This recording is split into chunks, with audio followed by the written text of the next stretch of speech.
SippinWitSammie, you ain't sipping right. Please get your fucking life together. That's all I got to say about that. You know what I'm saying?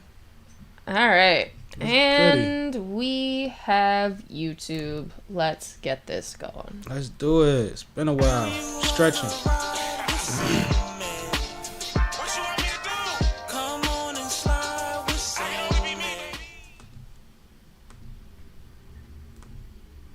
Yeah, man. We need it on a loop. Yeah, I don't have it set up like that. I wasn't prepared for the play it 7,000 times. 7,000 times, well. Here we go. Now I can loop for you.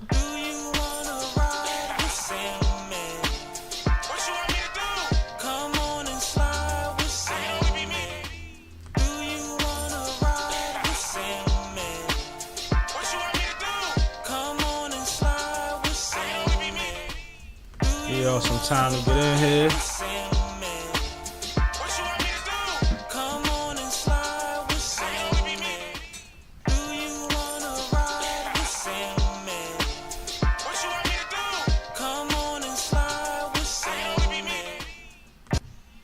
Alright, we good. This is SippinWitSammie. I am Mr. Fly Shit, only the one and only SippinWitSammie, Sam Malone, Barstool Rug. If you ain't SippinWitSammie, you ain't sipping right. Please get your fucking life together. I'm sipping.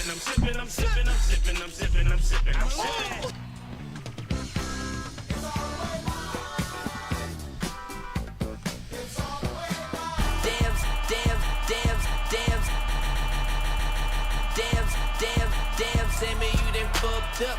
Yeah, boy. Thanks, Sammy. Yup! What's up with y'all, man? Happy Thursday, happy hour, all that flyness. We are in the situation, getting situated. And it's a Thursday, too. I feel good. That is K from K in the background, you know what I'm saying? You hear her. Hey! What's happening? Yeah, I guess you can't say from anything anymore. Yeah, like you done discontinued services for the people. I know, the people are mad, too. I bet. They are. I got a couple of calls, and I just keep telling all the calls the same thing. I'm out of business. Oh, man. Shut it down. It feels great. Oh, man. I mean, I'm happy for you, but, you know. Yeah. I got so used to calling you the K from the K thing. Now you just K. I know. Well, and I think also, a lot of people think that, like, oh my God, you're out of business. This must mean something's wrong. I don't think they realize that, like, this was the ultimate plan. The level up. This was the level up. Like, we're here. We made it. So, yeah, it's been great. I hear that. Shout out to the comments. Heart BGMI says hello. What up? What's happening? And then Shanta Kumar sent a devil face. How you doing? What's happening? How's everybody? Y'all sipping? What y'all doing, man? Y'all enjoying the weather? Is the weather good where you at? Because where I'm at is phenomenal. Actually, can you open that door? Yeah. I could feel myself getting a little heated over here. Oh, C Cash said we made it. Yo, Cash. But, you know, with other verbiage, I can't say. Oh, yeah. Where are the what? So Hart said, where are you guys from? Oh, I'm from Philly. We're in Philly right now. And it is a beautiful, let me be accurate, 75 degrees right about now. And in case you're international, when he says Philly, he means Philadelphia in the United States. Yeah, Pennsylvania. We'll go with the positive name. Yeah, so it feels good. I done ran around a little bit today, went out to eat. Now we're back ready to watch the playoffs, man. I'm having a good day. It's actually a very exciting night for TV tonight. I'm listening. So of course you have K-Can. 3 playoff games for NBA basketball. Mm-hmm. Actually, I can get this topic out the way now since Cash isn't here yet. The NFL draft starts tonight. Yep. So if you are interested in watching all of the first round picks, they do begin tonight at 8 p.m. broadcast live from Green Bay. And one thing that I did want to say about the NFL draft is we found out this week that, oh my God, why is his name slipping? Hunter. Travis? Yes. Travis Hunter's father got permission to attend the draft for his son. which was dope. So shout out to... Dang. Why are you flushing? Okay, there we go.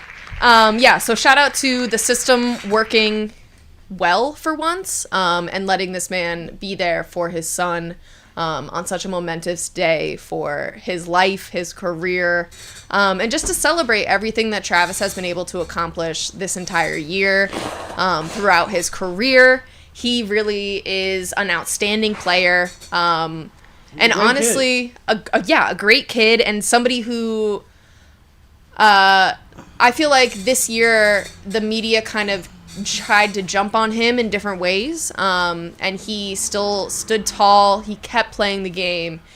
He kept being an outstanding citizen. So shout out to Travis. I hope tonight is an amazing night for you and your family. If you've been paying attention, I don't know how many have, but I've been paying attention to everything Colorado mostly, but especially Travis and Shador and Shiloh. But his father wasn't able to attend the Heisman when he damn near he swept and got all the awards and all of that. He wasn't granted permission at that time. I feel like it was too soon in his release or whatever have you. But with that being said, a lot of people were a little anxious about whether his dad was even going to make it. Like, this has been a thing that has been discussed and has been on a lot of people's minds because he missed the Heisman ceremonies and things like that. We weren't sure if he was going to be able to be cleared for this at all. Like, it really looked like it might not happen. And whether rightfully so or not, because like we say, his dad is newly released. So there is a process to getting certain privileges back, and we understand that. But like she said, I will give a round of applause because I do appreciate the fact that whether it's timely or somebody that had a heart, they made the right decision and it got done. So salute to them, man. Salute to them. Salute to them. Salute to Travis for being the young man that he's been this long with in the situation that he's been in. You would never know. You would never know. I wonder if his dad taught him how to fish, because he loves fishing. And he don't go deep sea fishing. He says it's too easy. Yeah, it's crazy. So yeah, he a country boy. That doesn't surprise me. That's funny though. Probably likes to go to a creek, river, lake. He like to stand in it. Yeah. I heard that. That's how I learned to fish. I've never been deep sea fishing. Deep sea fishing is fun. I've only been fishing when you stand in the water. The biggest or off a dock. I think the thing that people don't expect that for their first time going deep sea fishing, and it's always like a shock to them, because you always worried about motion sickness if you're not somebody that regularly is on boats, right? Sure, yeah. And then you're like, well, I'm not going to know what I'm doing, and that's the other thing. But usually the thing that shocks people the most is when you are on that boat and you going out to where you going drop anchor at, and you don't see no land. Yeah. And you just keep going, and you still don't see no. They be like, yo, I can't see land. They be like, it's okay. It's okay. But besides that, once you get over that, man, it's a vibe. It's a vibe. It's a vibe. So Cash said in the comments that he knows sports too. That's funny. And then Heart BGMI said, funny. I recognize Pennsylvania by the sociologist Irvin Goffman. Okay. Wow. He's doing a master's in sociology. Shout out to that. Fire. That's dope. I actually, when I went to college, I thought that my major was going to be sociology. I very quickly realized it definitely was not. But it's a dope field to study. Love it. Just wasn't trying to tank my GPA. Wow. So that's the truth. That's why I'm a math major. I love that our chat has geniuses in it. I know. What I'm saying? Brilliant. No, salute to you. And he's from India. See, I had a feeling you were international. That's why I felt the need to clarify. Salute to you, man. Keep cooking. Keep cooking, man. Do that. That's dope. It's fire. You're never going to be able to lose it once you learn it. Absolutely. Yep. Use it for your own time, too. Make sure it ain't just for the people. Yep. What we doing? All right. So that about covers the NFL draft, unless you had something else to say about that, right? I'm a little disappointed because I've heard Shador's status just fluctuate and drop, and now it seems like it's just plummeting. Like, I saw something today that said he might go 29th. Yeah, I saw that. Like, what the hell is going on? But I think the thing that you got to keep in mind is, one, the way that the draft works for certain position players is just finicky. Like, if the team comes up and they don't need your position, it looks like your stock dropped, but that's not necessarily the case. The other thing that happens is, like, there's a lot of conversations for somebody who has the connections that Shedeur Sanders has. There's a lot of conversations happening behind the scene between him and various different teams. So there's plenty of teams who have already decided, like, okay, I know I shouldn't use my pick on Shedeur because he's either not going to be a good fit for this organization, he's not going to be happy here, he doesn't want to come here. You know, Shedeur has options. He has connections. And I think that that's more so what we're seeing than his actual stock tanking. But that's just my take. What do you think? I think that when there's 3 quarterbacks in the draft, most of the teams that are high in picking in the draft need a quarterback. And I think that it is fair to say that, like, we know how Deion and Shedeur have been. They've been actually saying where they don't want to be. Yeah. And lately, Shedeur has actually seemingly pitched to a few teams to say that he would like to be there. But lately, the latest things he's been saying sound like Pittsburgh. Really? Yeah, sound like the Steelers last time I heard him talk. Interesting. Last I heard, it was looking like Louisiana. They asked him his favorite Saints. What they asked him, his top 3 quarterbacks. He said he named 2 and then said whoever the next one for the Steelers is. No, the next guy to throw to their wide receivers for the Steelers, which is him. That was his way of saying me. Yeah, so we'll see. Interesting. We'll see. But I'm interested. Crazy thing is, I know they watching at work. Oh yeah. Yeah. So, NFL draft. Only excited about the first round.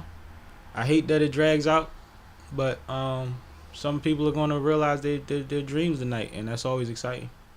Always exciting. So we'll get this to everybody that's in consideration. Absolutely.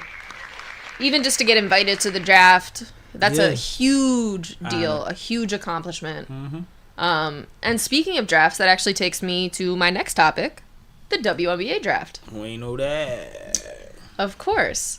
So the WNBA draft was, 2 weeks ago now? Mm-hmm. And if you haven't seen a WNBA draft, you're probably not alone. They've only been starting to broadcast it very recently, I think within like the last 5 years or so. But this year was a very hot class. I mean, there were a lot of big names in this class, including Paige Buckers, Haley Van Lith,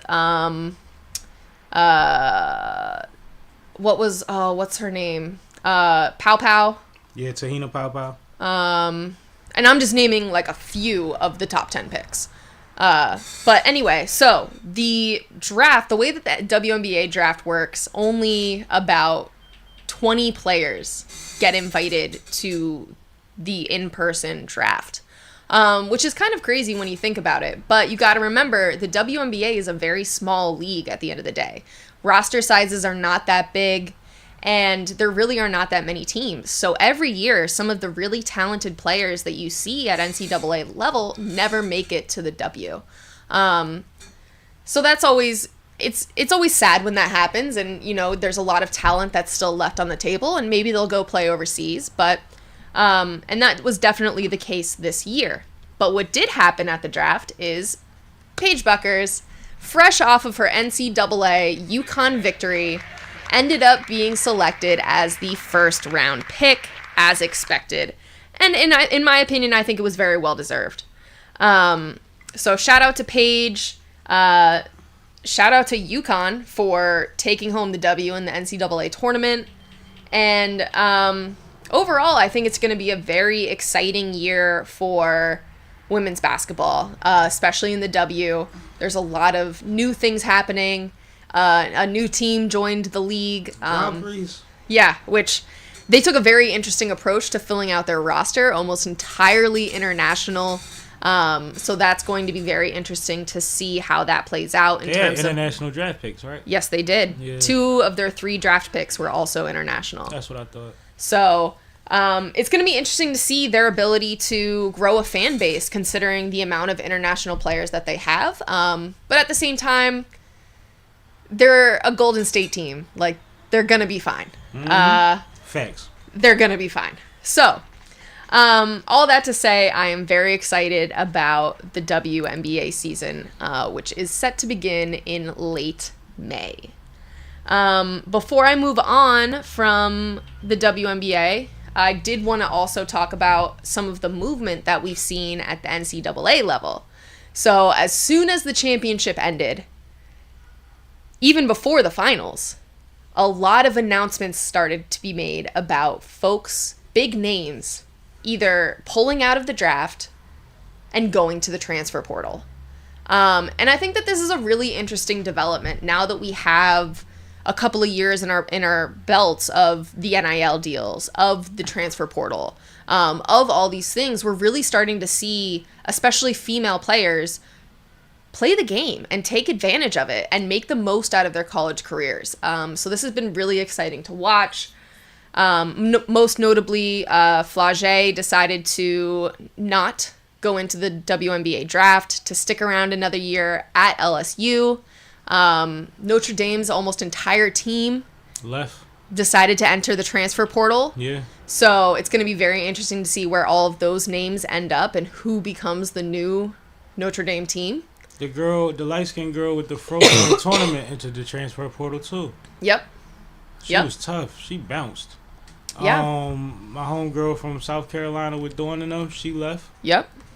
And that's crazy to me. Like, leaving a franchise like Dawn Staley. I feel like the writing was on the wall for her. Dawn had somebody coming that was going to take her spot. That's what I heard. Yeah, so, That's exactly what I heard. And it already has chemistry with the other star players, so it was about to be bad for her, I think. But it's crazy because I like her. Mm-hmm. She's consistent for the last 2-3 years of watching her play. She's been always just dominant whenever she turns it on. I mean, somebody's going to pick her up. And that's the thing about the transfer portal is, you know, where one opportunity might close, it's very easy to locate your next opportunity and to still be on a winning team as a star name. But this transfer portal sounds like something from like comic books or something. It's like these kids just be like, you know what? I had a bad day at school and just step into the wall. And it's just like, whew, now I'm in Indiana. Like, it's just like they diving into this thing. Like, you could just throw it on the ground and go where you want. Well, it's a huge power shift. Mm-hmm. If you think about it, like, college athletes right now have so much power when it comes to deciding where they play, what endorsements they take, how they get paid.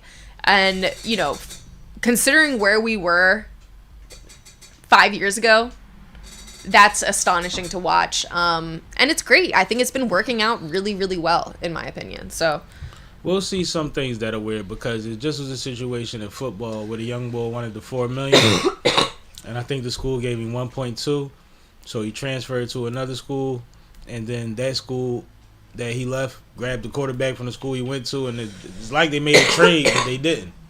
It was crazy. It's crazy shit going on through this portal. yeah, We're going to see a lot of weird stuff, and we're going to see coaches manipulating trades. yep, absolutely. Imagine trading in college. Yeah. Crazy. Before I stop talking about Paige, it's also worth mentioning that she did sign a 3-year contract to play in the Unrivaled League as well. If you've been following our show, you know that I am super obsessed with the Unrivaled League. I think it's the best new league to hit television in years. It completely revolutionizes women's basketball, in my opinion. And I think Paige being a part of this league really sets the stage for them moving into the second year of development. I think their first year was fantastic as a league. Mm-hmm. And I think that they also learned a lot of lessons. Like, there's some things that they're definitely going to need to change for next year. Expanding rosters so that, injuries are less of an issue, or having a pool of injury reserve players that can be moved around the league as needed. Potentially, one of the things that they're doing next year is switching up locations. So they might be playing not only in Miami, but also in another city or only in another city. So there's a lot of new things that might be happening for that league. And I think Paige signing on to be one of the new faces is a star move. No, I think it's fire. And like I said before, I believe she was already an investor. She was. So now she's just playing for the team she owned, or the company she owned. And that's fire. And big lights, big eyes is going to be on her. I would love to see how many TV games her team gets this year. Because they just upped Caitlyn joint to like 44 out of 46 games or some shit. Televised. I don't believe that the Dallas Wings were set to have many games. But let me check real quick. I don't even know if it was a foregone conclusion that she was going to Dallas like it was that Caitlyn was going to the team she went to. I think we knew way ahead of the draft last year that Caitlyn was definitely going to be... You know what I mean? Yeah. So it looks like the Wings actually will be pretty prominently featured across NBA or WNBA broadcasts. So they will have 23 games total. Okay, that's like Caitlyn last year. Yeah. So, Caitlyn had more. Caitlyn had 40. Caitlyn, I thought she had 24. Okay. No, I think she had closer to 40. Because there weren't many other games besides hers on. Matter of fact, I think the deal before she got drafted was for 20-something, and then they upped it. Yep, that could be correct. So, there will be 3 ESPN games, 2 ABC games, and a bunch of games on Ion, NBA TV, and Prime. Okay. Yeah. So overall, I think it's gonna be a very fun season. I think it's gonna be a lot of fun to watch. And yeah, I'm super excited about women's basketball. I think it's really taking over. I'm just hyped because, like, I've been having a ball for months now. The NBA started. Then March Madness hit. Right after Unrivaled and all of that, right? Mm-hmm. Then as soon as that's over, the playoffs start. Mm-hmm. Watching the playoffs is popping. Then the WNBA about to start back up. Mm-hmm. I am on a roll of shit to watch in the evenings. That's like stress-free. You know what I'm saying? Like low anxiety television. Which is necessary because Lord knows I watch enough YouTube stuff that'll drive you crazy. But like sports-wise, I've been content. It's been basketball on and good basketball on for a long time right now. Yep. And I'm loving it. So as soon as the W over the what's the name? Unrivaled will be back on. Just about, yeah. And Cube doing some new stuff with the Big Three. It's going crazy out here. So Hart just commented, so between the Knicks and the Pistons, who is your pick? Good question, because the NBA playoffs was our next topic. Right. So why don't we start with that? Knicks Pistons. Talk about it. All right, so I'm going to pull up all the standings real quick so I have everything in front of me. Let's do it. Let's get it right. The Knicks-Pistons series is tied 1-1. Yep. And if you've been watching this series at all, it has been very, very entertaining and very, very physical. This has been, in my opinion, the most physical playoff series that we've been seeing. And that you've been seeing, but go ahead. The other physical one comes on late. Oh, that's fair. So all that to say, being from Philadelphia, I can never root for a New York team. I'm sorry, New York and Boston, I can't do it. Kick rocks. Exactly. So that being said, go Detroit. But it's actually been very interesting to watch because the one thing that the Knicks did pretty well in the first game, I'll say, is shutting down Cade Cunningham. Cade Cunningham in the first game of the series, I think he only had it was low. It was below 20, I think. So surprisingly, ex-Sixer Tobias Harris was one of their leading scorers for that game. He scored almost all of his points in the first half, but he did end up with like 20-some points. And as a Sixers fan, I gotta be honest, I was a bit salty.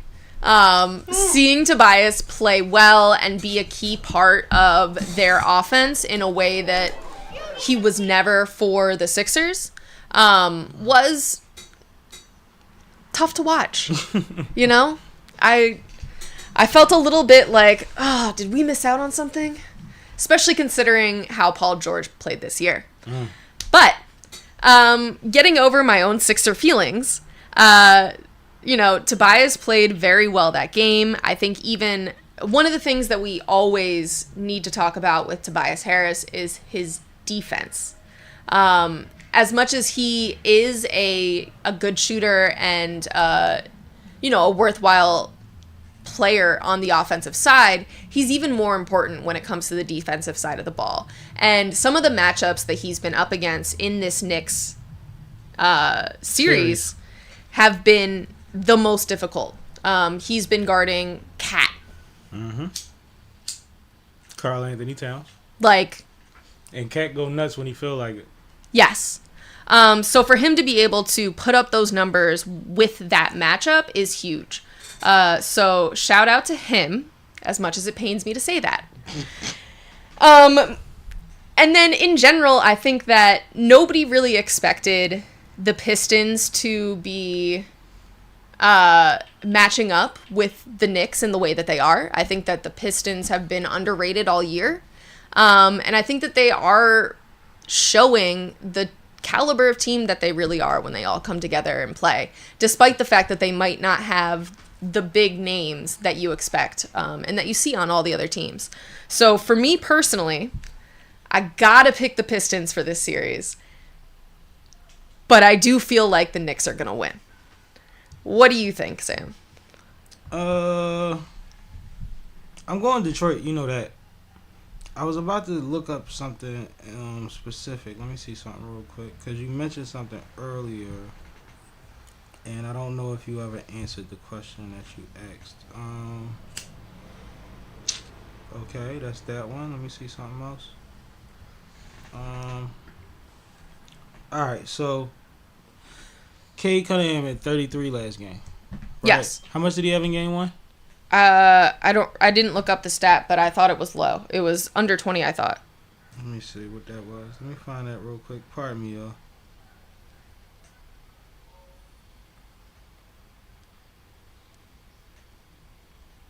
Trying to figure out the quickest way to I know, me too. search it. Games. Cade Cunningham finished with 27. Did he? Yeah, 27 in game one and 33 in game two. I thought so because my man from Houston had 7 in game one and 38 last night, and I thought that you might have been getting that confused, but I wasn't sure if that's where you was going, so I just wanted to double check. No, I think they only shut him down for the first half then. That must be what it was. You fell asleep. That's what you said? Yeah, that's what I'm saying. I fell asleep in the second half. Because when I went to bed, been balling. I had to make sure, yo. I'm sorry. My bad for the pause, y'all, but I had to figure that out because I'm like, that don't line up with what I've been seeing. No, because when I went to bed, Cade did not have many points. No, he turns it on though. Great series. One of the most physical. The refs have been holding their whistle a lot, and then been OD. Yes, they have. And then been ODing in other instances. Like they're calling regular fouls, flagrant fouls. Then they're not calling fouls, and people are literally punching and shoving each other now. And it's getting ridiculous, but I love it because it's like playoff basketball. But it's like you go all 82 games for the last however many years, making this a ballet contest, and now all of a sudden it's slam dance again. We in a mosh pit. Like, it's very, very shocking, and it's frustrating if things aren't going in the way of your team. Yeah. Right? Mm-hmm. And I think that we'll see, but I haven't seen any adjustments from game ones to game twos. They are still letting them fly. There's been a lot of... as far as referees go. There's been a lot of crazy runs overall in the playoffs. Like, there's been games that I'm like, halfway paying attention to because it's, you know, the one team's up by 15 or damn near 20. And then all of a sudden you tune back in the third quarter and it's like, wait, they're back within 5? Yep. So that's been a really interesting part of the playoffs for me. I don't think that it's any coincidence that we've seen so many almost fights in the first couple games of the playoffs. And I think that could become problematic. Because one thing NBA players are great at is acting like they want to fight. Not actually fighting.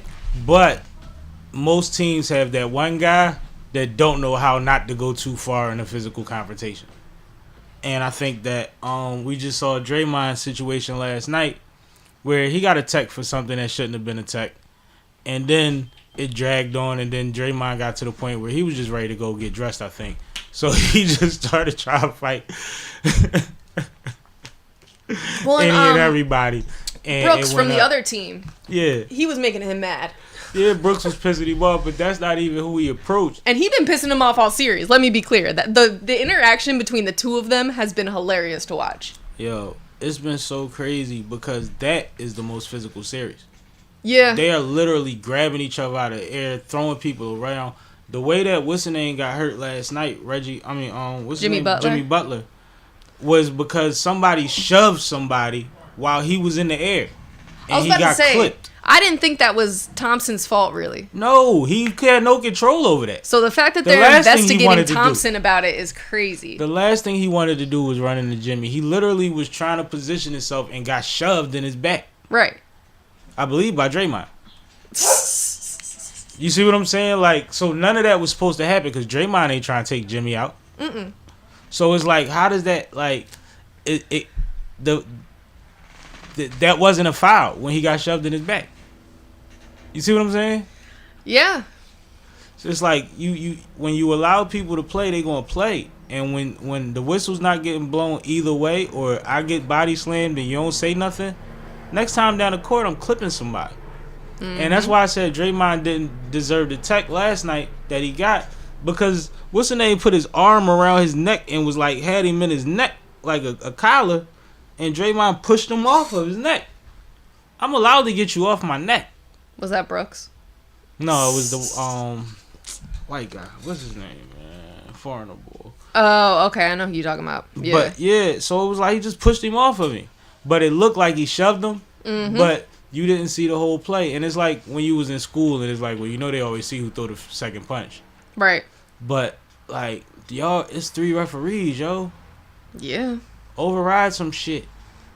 And then, but like, he just, yeah, Draymond is a fool. Did he get suspended?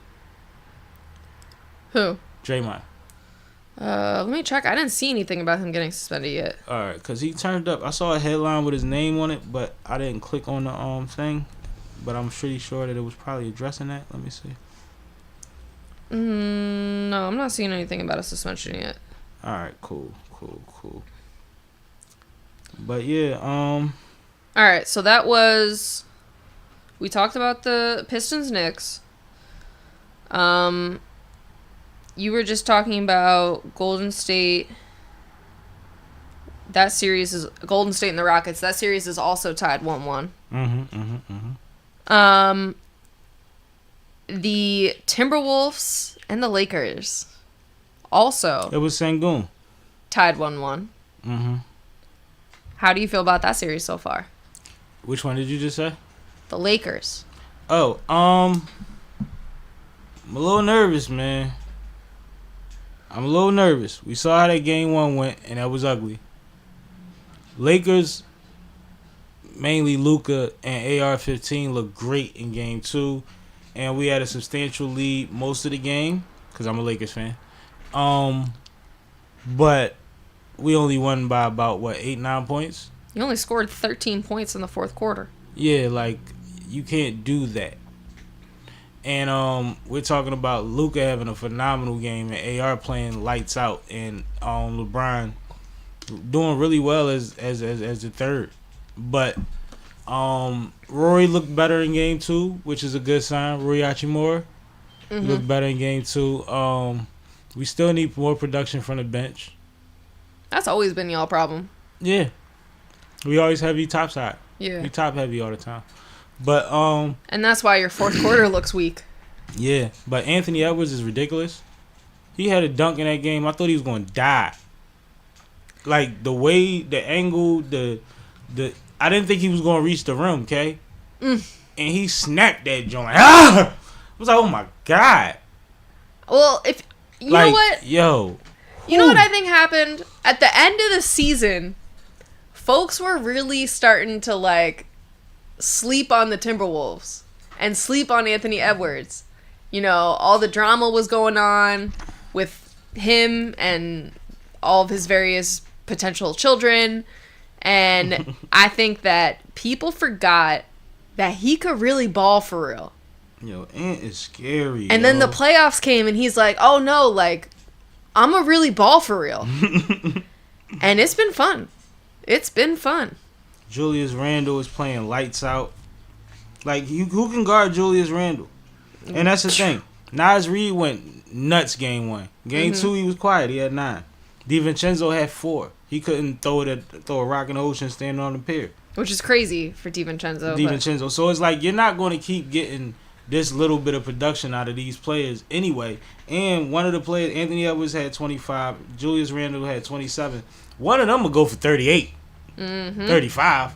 So it's like you can't just score 13 in the fourth. You can't have a lead all game and then come back to within 8. Like, that's not how we going to beat them, but I do think they're beatable. I do too. I think they're beatable. I think that y'all need to show up and play as a team, not just your stars. Other side, Luka, 31, 12, 9, and I think 3 or something like that. LeBron, 21, 11, and 7. Yep. Austin Reeves, 16, 5, and 5. And when I say a beautiful 16, but guess what else? Your whole bench had 10. Like, nobody else scored. It's Right. 6 points, 7 points, 2 points. Like, nothing else happened. Yep. Nothing else to see here. And that's a problem. That is. That's a problem. But I can't wait for game 2. And the crazy thing is I'm going to probably miss the first half because I will be at the Cash Money reunion tomorrow. And I believe they play tomorrow. Yep. So. So before I get it back into the other series that are happening, let me get some of these comments out the way. Let's do it. Cameron McCaskill said, yoink for Cade for sure. And Kevin Fitzgerald said, not gonna lie, if I ever met Joel Embiid, I would hit him with my 2013 Chevy Suburban. Ooh, that's cold. You would probably need it. I mean, to be honest. That's a big boy. Whew. That's a big boy. Who you said 2000 what? What year was it? 13. They were still metal in 2013? I'll say that's a big car. Yeah, I'm trying to figure out if they were still metal in 2013. Because if not, he might fold your front end. It's a big boy. We'll talk more about the Sixers later, but before we Aim do, for the knees. Oh, huh? let's talk about the rest of these games. So some of the other series that are going on, the Grizzlies versus the Thunder. This series is 2-0, obviously OKC. This has probably been the most lopsided series so far. Mm-hmm. And It's the last series at 2-0. yeah, is it? I think it's the only 2-0 series, is it? No, the Bucks Pacers. Oh, yeah, I'm tripping. Yeah, and the Boston Boston up 2-2. and Cleveland Heat. The rest of the series are 2-0. I'm bugging. All right. So the Grizzlies just haven't, and it's tough. OKC is an amazing team. And SGA has been showing his ass. So coming up against that team in their home turf is difficult to begin with. It's an uphill battle. But I expected more from Memphis. I did. I expected more from Memphis. And I don't like how the announcers are blaming all of it on Ja. Because ultimately, if you watch the game, Ja is making runs. He's doing things. But when Ja's off the ball or when Ja's not in the game, Nothing happens. There's no other leadership. The ball gets stuck. Jackson Jr. starts dribbling too much. It gets weird. And then Ja ends up getting all of these turnovers because he's trying to make moves and make plays and do things. And I feel like it becomes this like, oh, Ja's not enough of a leader and Ja's not as good as y'all say he is. He can't take the team to a championship. No other team is relying on one player to get to a championship the way that Memphis is. And that's been my big beef with the way that media has been covering this series. Like, and I'm not talking about like the sports media that's talking after the game. I'm talking about the announcers in the game itself are saying like, oh, Ja needs to be doing more, Ja needs to be showing up more, or leading his team. Like, how many players do you think that Ja can fit on his back? He's a little guy too. Right. And we're talking about a tough matchup for him. Like, he has SGA on the other side of him half the time. So I just don't understand this narrative that the announcers keep going with. But anyway, that's my take on the series. What do you think? I think that is layered, right? I think that with a lot of the teams that entered the playoffs with great records, we talk about the Houstons, you talk about the Oklahomas, you talk about the Clevelands, right? Right. Everybody was saying, well, but it's the playoffs and they're young. It's the playoffs and they don't have any experience. Well, It's I the thought that playoffs. was a shitty narrative too. Yeah, but the flip side to that is you still don't want to give OKC credit for being as good as they are. You still don't want to Facts. give Shea credit for being as efficient as he is. Facts. I don't think people, and a lot of the times it's true for Ja, not so much in this series, but Shea affects every play on the court, the whole game. He brings it up the court, makes a great pass, or makes a strong move, or hits a shot, or whatever he has to do. But the attention that he draws at his pace, because it's kind of slower and in between, and he'll switch speeds from slow to a little faster. He draws a lot of attention and it gets people open in weird situations. I've seen Shea in game one just throwing the ball over his shoulder every time they trapped a double team and somebody was wide open to score right away. Right. It's like, it's very strange how much he affects every single point that is scored on that court.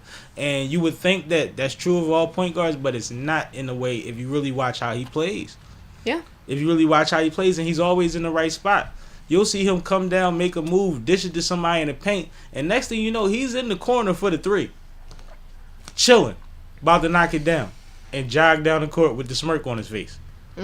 Like, it's the craziest shit in the world. I think that's the other part that makes SGA so underrated when we talk about the MVP conversation, which we'll get into later, is he's so nonchalant. He ain't turning up and like the rest of them. Effortless about everything that he does that you don't realize his greatness. Like, he's not making these, like, he's making athletic plays, but he's not making them look strenuous in the same way that an Anthony Edwards does. Even when he dunks, it looks like, all right.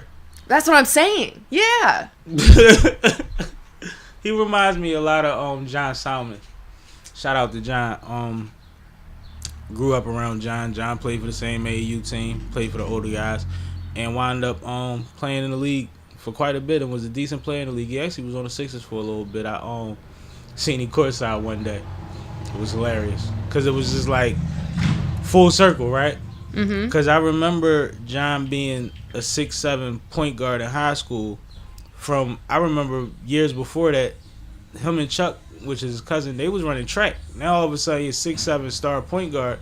And we went to a tournament in Maryland, and my AAU coach was like, yo, you know Jizz going to the league, right?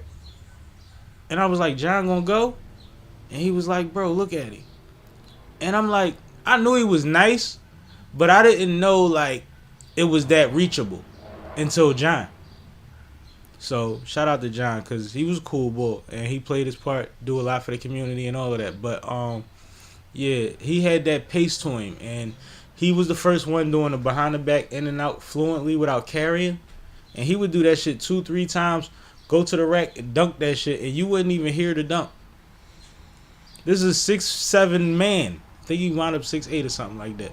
Like, it just always seemed just like fluidity. And that's how Shea play. Shea's better than John, but it's just like it's the same mentality of like, you're not going to change my pace. and I don't play at y'all speed at all, and it works. It's weird, yo. Once in a while, you see it. Mike G in the comments just said, can't believe the Butler news, RIP Warriors. He said that he's out for the playoffs. I'm trying to find that article. I can't find no articles that are saying any new news besides pray for the bear. So if you see something that I don't, let me know. But that's sad if that's true. Can they share the link in the chat? Would it be clickable? Yeah, they can share the link in the chat. C Cash says he's 5 minutes out. All right, Cash. I don't care. We'll Right. still be talking about basketball. Right. So, let's talk about some of the other series. Which one do we not cover? Oh, Orlando-Boston. Let's talk about that. This series has been interesting. To be honest, I thought that this was going to look more like the Memphis series. I thought it was going to be more lopsided. I thought that Boston was going to be the clear dominant team. I have been very pleasantly surprised with how Orlando is playing, especially in the beginning of their games, and how they've been holding their own. So I don't think that this series is a foregone conclusion. I think that this series could end up being I'm listening. 6 games. Oh. Yeah. So I think that this could end up being an interesting series, especially now that they are going to Orlando. I think this could be interesting. What do you think about this series? I think this series is interesting, but I think that no matter how many games Boston gets it, right? I don't know. How long is Tatum out? Because at the game 1, he went down on the wrist. The wrist was wrapped up in game 2. And Jaylen Brown went bananas. Jaylen Brown was out there doing what he want, yo. With a new haircut. He was going nuts. And, like, if you're going to get Tatum back, and Brown is the former championship MVP, right? Mm-hmm. Says he's day-to-day right now. They haven't announced whether he's going to play in Game 3. They're not letting him play for him. He'll be back. That's crazy, yo. Like, it's very scary to have Tatum out and Jaylen just put the team on his back like that. And all of the role players, as usual for the Celtics, pitch in every time. Yep. Every time. And it's like, I don't know if I don't think they can beat them. I don't think they can beat them. I think that no matter how many games it go, and like you say, going back to Orlando is a big deal. Wagner is crazy. We know Banchero is ridiculous. Yeah. And he plays tough. He plays the kind of basketball you like to see. He's so young. His future is so bright. And he fresh off an injury. Yeah. So it's like, if you have that type of like comeback power too. Yeah. That's a tough player right there. like, I like Banchero a lot. I like Wagner a lot. There's somebody else on their team too. I think a shooter. I can't remember his name. But yeah, like, I just don't think they can do it. I think that this is a sign that, like, yeah, they almost there, and they just gonna be one of them teams. But at the end of the day, Carter Jr. yeah, yo, I had to look up his name. yo, but it's just one of those things. You will see it where you will see it at. It is what it is. Yep. The Celtics are the Celtics. But I would like to see it go more than 4, for sure. I like more basketball for me. You know, I hate after the first round over because it ain't as many games on every day. Like, There's so much basketball on right now. It's great. but like I said, W be back. What about the Clippers Nuggets series? Yo, You want to start this one? you haven't been seeing it. No, I've seen it. All right, talk about it. I mean, I at least watched game 1, and so far, watching Harden play so well, I again Here we feel go. like the That's why- Tobias Harris conversation. I knew it.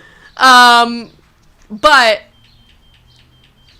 ignoring that fact, this is such a weird series, right? Because the Nuggets just fired their coach. Mm-hmm.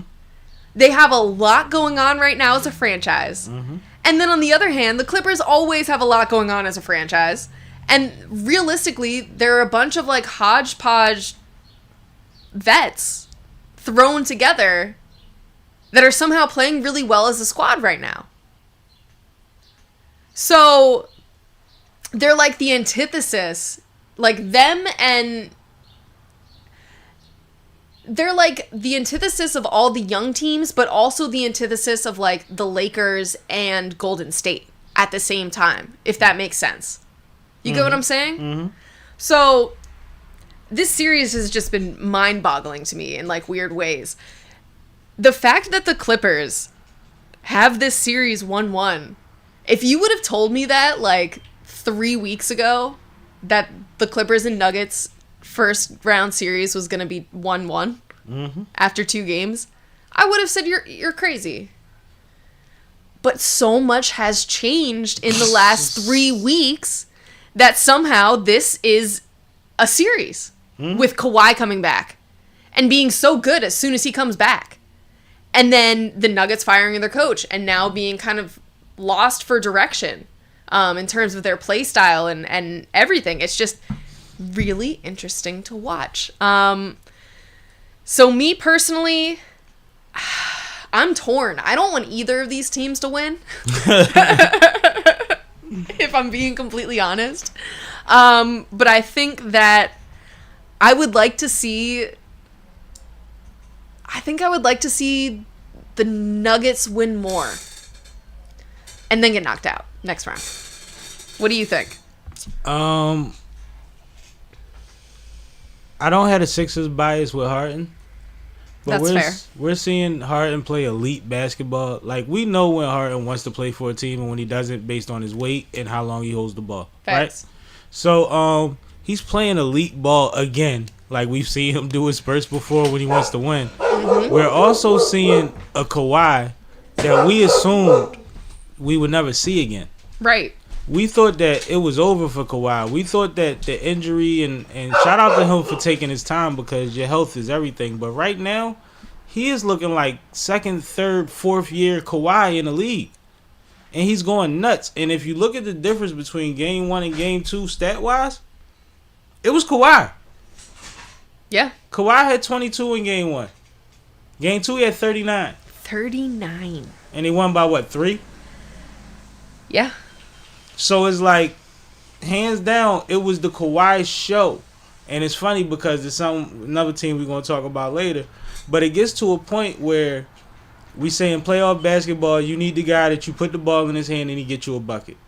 Mm-hmm. And Kawhi is back to being that guy at an elite level. Kawhi looks like top 2-3 in the league right now. Right. Like, Jokic is playing across from him. Yeah. You realize that, right? Yeah. And Jokic is being consistent. 25, 22, whatever he's doing, he passing the ball at a high level like he always do. But Kawhi is out there looking like, I can do what I want to y'all. The way that Luka looked on Minnesota last year. You see what I'm saying? Yeah. It's ugly. It's sure ugly. is. If Kawhi keeps doing that, I don't know. But Denver has a shot. They do have Jokic. Jokic is going to have another phenomenal night. Of course. He ain't had one yet. It's coming. It's going to happen. It's going to happen. So, it is what it is at that point. But, Lord, if you've been paying attention to what this boy Kawhi been doing, it's like he rose from the dead. You got ice for apple juice? Yeah, family. What's up? What's up with you? How you How doing? y'all doing? I'm alright. How you? I'm good. Get you a chair that sit higher than that, man. Grab that wooden chair out of the next room. The chair like that. Well, like that one? Yeah. But yeah. Let's keep it moving. So let's talk about the Bucks Pacers. Okay. And that's the series I was talking about. I was gonna say this is the one you gotta lead because I ain't watch any of these games. Bucks Pacers series has been fun. Let me pull it up on my joint ski real quick. So Pacers lead the series 2-0. The second game, the score was 123-115. that's what you're looking for. You didn't even tell me. Pacers won game 2. Pacers lead the series 2-0. 2-0. Yeah, you said that. No, what I'm looking for is something specific, real quick. All right. This is game 2. You good though? You higher than you was. And where's game 1? Let me see something. All right. So basically, right, the Pacers have been looking like the better team. Yeah. Siakam going crazy. Halliburton has been balling.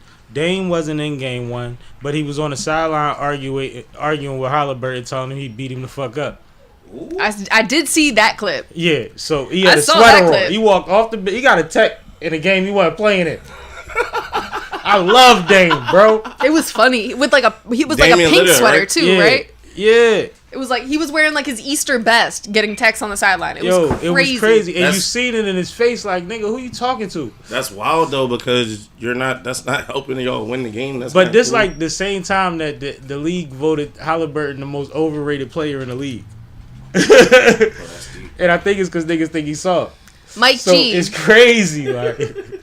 Mike G just commented. He said Butler torn Achilles out for the playoffs sucks. I think you're getting confused. So I think what you're referencing is his agent said pray for the bear, which is a quote from Kobe when Kobe tore his Achilles.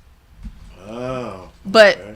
judging by the way that he fell, I don't think that he has a torn Achilles. It was a pelvic contusion or something like that. Yeah, they're saying pelvic contusion. So He was either- getting an MRI on his pelvis. So either he has a fraction on his buttocks or his hip or something. Right.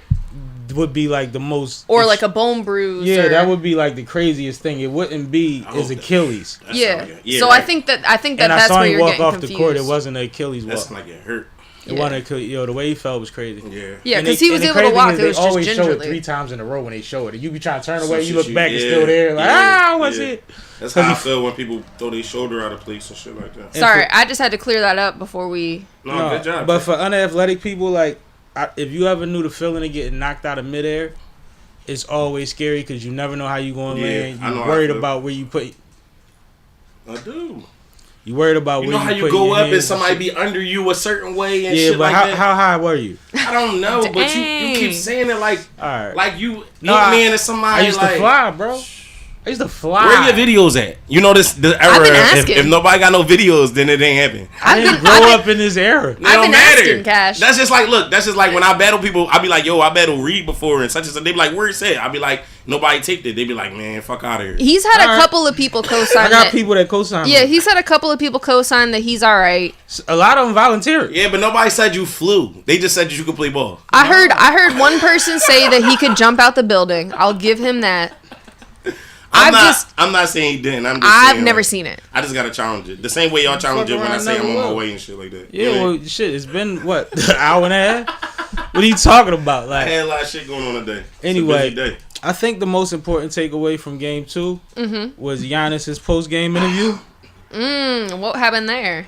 He basically said, it's okay, now I know what I got to do. Oh. You know what that means, because he had 32 when they lost, right? Mm. He's saying, I thought motherfuckers was going to help.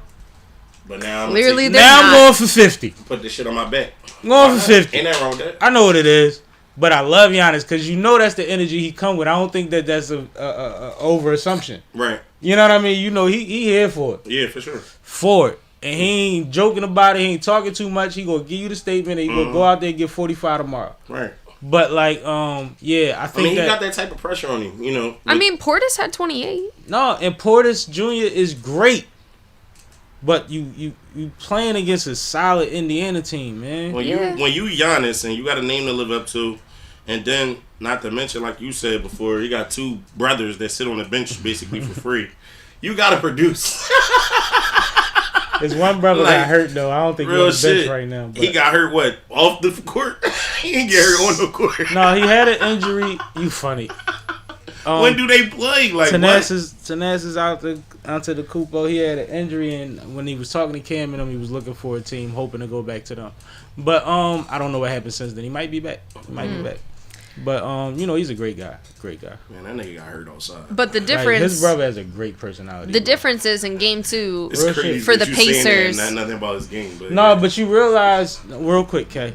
A lot of the times, it's the nigga next to the nigga that everybody deal with. Yeah. I feel and it's not just because of social status. It's because he's usually cooler. Yeah. Like he know how to like finagle. Mm-hmm. Like everybody talk to Jungle. Everybody don't hit up Nas. Yeah. I get it. You know what I mean? But go ahead, Kat. No, just going back to your point about Bleak. the Bucks and Giannis kind of feeling like he has to put the rest of his team on his back. Yeah. I mean, if you look at the Bucks overall, they have the same type of problem that the Lakers have. They have 4 people who can score, and their bench does literally nothing. Yep. Whereas when you look at the Pacers have 6 players who score damn near 15 a game, at minimum. Yep. On a regular basis. Yep. And that's not even considering the fact that those 6 players fluctuates between 7 or 8 players. Like, they get production out of so many different players on the court. It's so tough to guard them and figure out where the ball is going to go and, you know. And when do they get tired? Never. Kevin Gates. You can't even burn them out. No, because they're young. Yep, they young as hell. Somebody coming in off the bench to get their 15 real quick. Like, it's crazy. Mm-hmm. You know what I'm saying? And when you don't get no break, like, people don't know what it's like to have to guard a dog. And then the 6th man is a dog, and that's your assignment too. That's wild. And then even if they put in the young guy, he out there trying to go. Yeah. And you like, yo, I ain't got a break all day, Well, and I don't want to come out the game. That's what I'm about to say. That's when your backup's supposed to step up. Yeah, like you, but you know what I'm saying? You might be the one to guard. Yeah, I got to get my 30. Mm-hmm. Like, what you mean?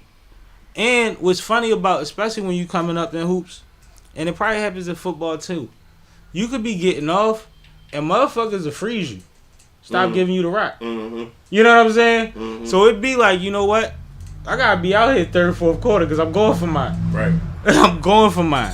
So it It's is a what it game is. within the game. Yes, it's definitely that. And you can say what you want to niggas. Niggas be knowing what they doing. I had a motherfucker tell me, you got enough points. You alright? Mm-hmm. Like, what you mean? This ain't an all-star game. Mm-hmm. You trying to win, stupid. Like, that's crazy. But anyway. All right. And Back to then the proceeding this evening. the last series to talk about is Heat versus the Cavs. Yo.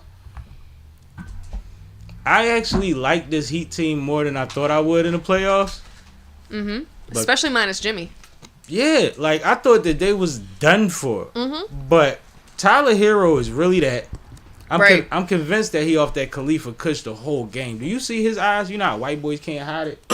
For real? Yo, his eyes be blood. Like, I'm talking about around his eyes. Like, the raccoon shit be burgundy. I can't imagine being, like, super fried and playing extremely well. Tyson said he fought his best fight in his mind. Fighting high. is different. Well, basketball. I played ball high. I played ball high, too, but I didn't, like, super duper perform well. Like, Yeah, because you be playing around when you high. Like, no, I used to seriously play ball high. Yeah, man. Like, won championships, high shit. That shit be feeling like you really die, especially when you fry, like, really fried. Like, No, we used to be in shape. The first couple weeks of the summer used to be hard, rough, whatever you want to call it. But once we used to get to going, still smoking. Like, it is what it is. You just gotta get back. if that's your natural strength, though, whatever you do well, then you probably will do it at a high level when you fry. And yeah, and I don't have the other things. Like, I never gain a lot of weight or nothing. So back to the basketball. Yeah, back to basketball. This guy Don't put it on me. always. You the one said the Tyler Hero was Already. playing high all the time. And you said yeah. Alright. So that was you. So just to catch the folks up, if you haven't But been watching, no, yeah, let me finish my statement. all right, He you made me went left. forget. He took me No, left. You keep trying. Y'all keep blaming shit on me. Why is it always on me? Outside of Tyler Hero, Cleveland just looks really, really good, yo. And they've been looking great all season. And I fuck with Garland and Mobley heavy. Yeah, they're tough. Heavy. And Garland is acting like, you know how I always say I like dogs and people are like, what's a dog? A motherfucker that don't care who in front of him. They Right. attacking. And Somebody that's tenacious. he'll determined. attack the rim. He'll start dishing some crazy passes, and then he'll pull from damn near half court for no reason in the clutch, and you be like, "Yo, did that shit just go? Wow, oh, I don't watch Garland, but he definitely a problem on 2K though. I ain't yo, gonna lie. he is tough, bro. I think that he's one of the most he's probably the most underrated point guard in the league. I think Garland top 3 point guards in the league. Flat out. Flat out. Fucking with Drew and all them? Bro. I don't know. Bro. Garland is scary good. And he's Garland consistent. is really good. And he's consistent. And I when I say point guards, I don't really count Steph in point guards, even though I know technically he's a point guard, but he's weird. Like, he's a positionless player. Yeah, I don't consider him a point guard either. Positionless you can't call him a center, though. No, but positionless, you stupid. Positionless basketball. You said positionless. No, positionless basketball exists now. There's teams that's playing without a center. Yeah. You see what I'm saying? So he's just a motherfucker. He's just a guard. But he's not getting awards and shit, though. Like, he's not clearing the backboard, though, right? Steph will get rebounds here and there. Steph goes down. Because you got to realize Steph spends a lot of the time baseline. Yeah, but, like, not getting position over other forwards and centers. No, and shit. but when you got 2 big niggas boxing out, you can snatch it. Yeah, you can. Yeah. You know what I'm saying? You could be quicker than them. Steph is very active around the basket. Mm-hmm. Even on offense. Honestly. So, like, yeah, I just think that I like this Cleveland team a lot. And I think they got it. When you say you like them, you mean you like their game? I like how they play. Oh, all right. They play by committee. Everybody hooping. Everybody looks happy. It's weird. In the beginning of the season, they was winning, and everybody was like, yeah, it looks fun now. Wait till it gets rough. It ain't got rough for them yet. It ain't. Funny. Yeah. Okay. No, I mean, you're right. They've been dominating all season. They haven't been getting the respect that I think they deserve as a team. Don't they look like they having fun? They look like they're having a great time. And they're playing by committee, just like you said. I think you hit the head on the nail. Like, it's very... Yeah, that part. It's very fun to watch them play fundamental basketball. Mm-hmm. So, yeah, I've been enjoying that series as well. And the Heat has been playing well, too. It's just the Cavs are such a good team that it's tough. It's tough. So I do see that series going to the Cavs, possibly in 4. But the Heat have a promising future, and I didn't know that. Yeah, I would agree. All right. That rounds out the NBA playoffs. Okay. Mm-hmm. That ain't for you. So how y'all been, though? Like, what's going on in the streets? Like, in real life? Streets? Yeah, what's going on in the streets? I'm going to a concert tomorrow night. That'll be my first night in the streets in For months. real? What concert? Cash Money Reunion Tour, man. We in there. On the floor. For real? Yeah, man. Where? Yeah, of course. I didn't even know they was there tomorrow. Yeah, man. It popped up, and I clicked on it, and I was like, oh, shit, I'm off. Who else supposed to be there? Everybody? Yeah, everybody gonna be there. You think Wayne gonna be there? Yeah, Wayne is on the whole tour. Damn, that's fire. Wayne got a whole Wayne set. I wish I would have known about that shit. Wayne got a whole Carter set. You hear me? That's gonna be crazy. You heard me? He's gonna be stupid. I'm gonna be on the floor like you got real loyal with that. You heard me? I'm gonna be on the floor like I was at the damn tour, the MC Hammer tour, the On the Run. No, that's how I tour. was when State P came to the Fillmore. I was going crazy in that bitch. Yeah, that's a little different experience. Everybody's on the floor in the Fillmore. What I'm saying is, Yeah, I get what you're saying. I'm gonna be the nigga you run past when he go to the other stage in the middle of the crowd. Speaking of that, did you see when they was doing another show before and they said Birdman went to sleep on his feet? Yeah, I saw it. That You saw shit the was other one? hilarious. You saw the other one when they said all them niggas walked off stage on him while he was talking? I think I seen that too. Turk be explaining all that shit. Watch Beehive Radio, BIATL. Turk be explaining a lot of that shit. And the problem is, it's a big production. It's a long show. And they got to go change sets and shit. Yeah. And Baby like to talk. Right. And I don't know That's why what he he fell do. He asleep. talking shit. I don't know why he fell asleep. But he like to pop his shit. Yeah, he be fried. What the fuck? He probably be on all types of shit. Yeah, so whatever. That's going to be my first taste of the streets. I ain't been in the streets forever. I've been at Wake. Yep. You technically still in the streets when you at work. Technically, yeah. It's a form of the streets that, you know. I found out all the background. Right. It's still the streets. Shit crazy. What we talking about, man? I mean, What's we going got on? plenty more basketball to talk about. You want to bounce around or you want to keep going? It's up to you. Let's do it. Wherever you want to go. All right, so let's stick with basketball and get this out the way. Did you see the NBA player votes. Yes. You want to explain what that means? Yeah. So, the NBA players vote each year on a bunch of different categories for, I think it's the Athletic media outlet. But every year, this is a hilarious vote to see. Stop being cheap. But one of the big headlines was that Halliburton was voted most overrated player. Pretty handedly. Overrated? Overrated. Everybody said he was overrated. So what do you think about that? I mentioned it earlier, but I I thought did hear you say that. I think it's like I said. I think it's based on that people think that he's soft. And one thing that I realized, we give these kids credit or we discredit them based on the fact that these kids grew up with real trainers at a young age and really was like raised to play ball the right way and stuff like that. A lot of them know how to lead do more than just scoring all the time. Mm-hmm. And when they're not always dominant scoring wise, we don't give them credit for facilitating.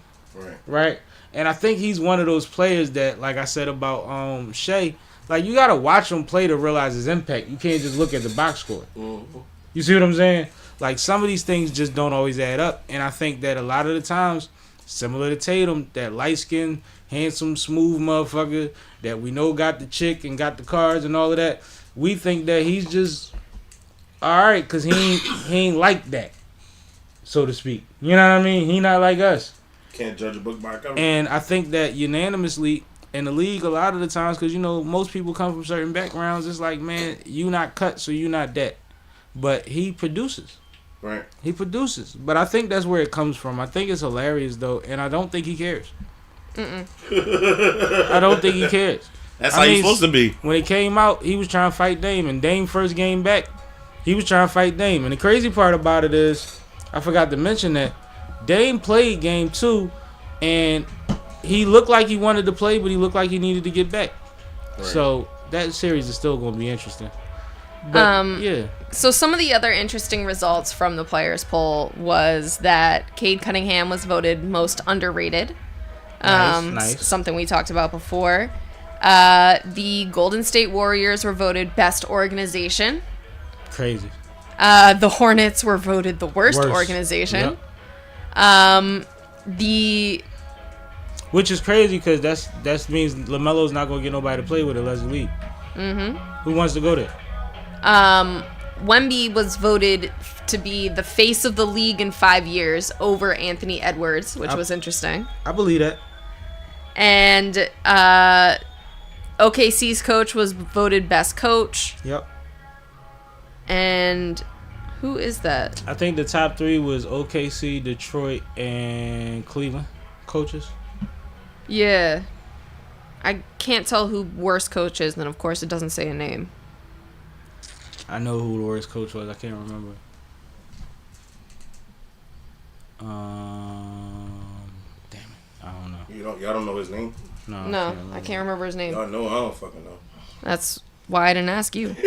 Don't nobody ask you. And 57.7% of the both of y'all. player poll respondents said that they think Boston will win the title, which I thought was interesting. The question was, what team besides yours do you think will win the championship? Yeah.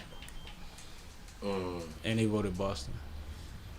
And 36% voted for SGA to be MVP. How many players were polled? I can't tell you. All right. I've been trying to find like the full results of the poll this whole time, and I could not. I could only find like an Instagram article about it. I think it's interesting though. I think it's just nice and interesting to know how they feel. And when it comes to best team, championship team, best coach, worst team, those things are very telling because they all share basically the same opinion on all of those things. And that'll tell you if the franchise that you're supporting is going to have a turnaround anytime soon. So unless y'all just draft very well, yeah, and turn some things around in the front office immediately. Like that's scary. Yeah. When like if that applies to your organization or your franchise, that's scary because that's how the players feel. We get coaches polls all the time, and niggas never agree with them, y'all. Right. Yeah. This is how they feel, and they have right now into the new CBA. They have the power to be like, I ain't going there. So in fact, I'm gonna just get fat. That's funny. going back to the last, one of the last parts of that, which was SGA being voted MVP. Do you think that the MVP race is still a hot race, or do you think that it's kind of settled up at this point?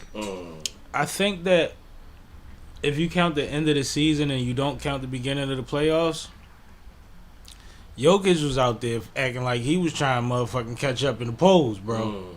He started going nuts. He was having huge games, but it still doesn't add up to the consistency of SGA. I think that in the nature of that, we're used to them always going to somebody else when we think we have a clear-cut choice in the MVP race. It's a little like shaky to have somebody as close to SGA as Jokic, if I'm being honest. But I think he should have it. I think it should be his, but I don't think it's a foregone conclusion. Jokic had a good season, a great season. Right. But when doesn't he? You know? But I feel like SGA and his position of his team being in first place the whole damn season, I think that's what puts it over the edge for me. it's like how much you got to really do. Right. I score more than everybody in this motherfucker, and my team is in first place. Exactly. And I'm dishing. Like, what do you want me to do? Mm-hmm. So it's like, I hope he gets it. I think he should get it, but I don't think that it's like the race is over. I think they, my bad, last point. I think they should do this before the season over. Because then I feel like you can't help but to consider what happens in the playoffs. Right. It's hard. Like, if somebody has 50 in a playoff game and their team wins, and you talk about who the MVP is, you still got that in your head. Yeah. No? True. No, you're right. But go ahead. I don't remember what I was gonna say now. Fuck. It was a good point too. Oh, I think another reason that they should give it to SGA, as weird as this sounds, is it's been so long since we've had an MVP that wasn't a big man.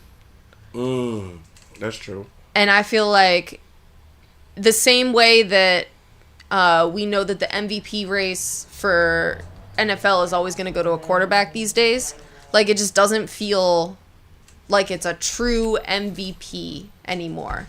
Like it's something that any player could go out and achieve. So I do think it's important to recognize the contributions of other players besides the big man that has been dominating the league for quite some time. So I do think that this is SGA's year, and I think that because of his style of play, again going back to how effortless it is, I think that he doesn't necessarily get the respect that he deserves in this conversation, especially. It used to be like way more only guards being MVP. Like there was a time, but you talking about Mike and them. Yeah.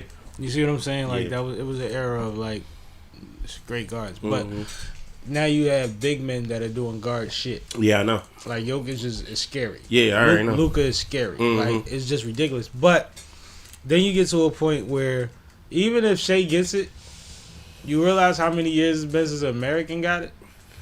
Yeah. We like Shea. We forget he Canadian.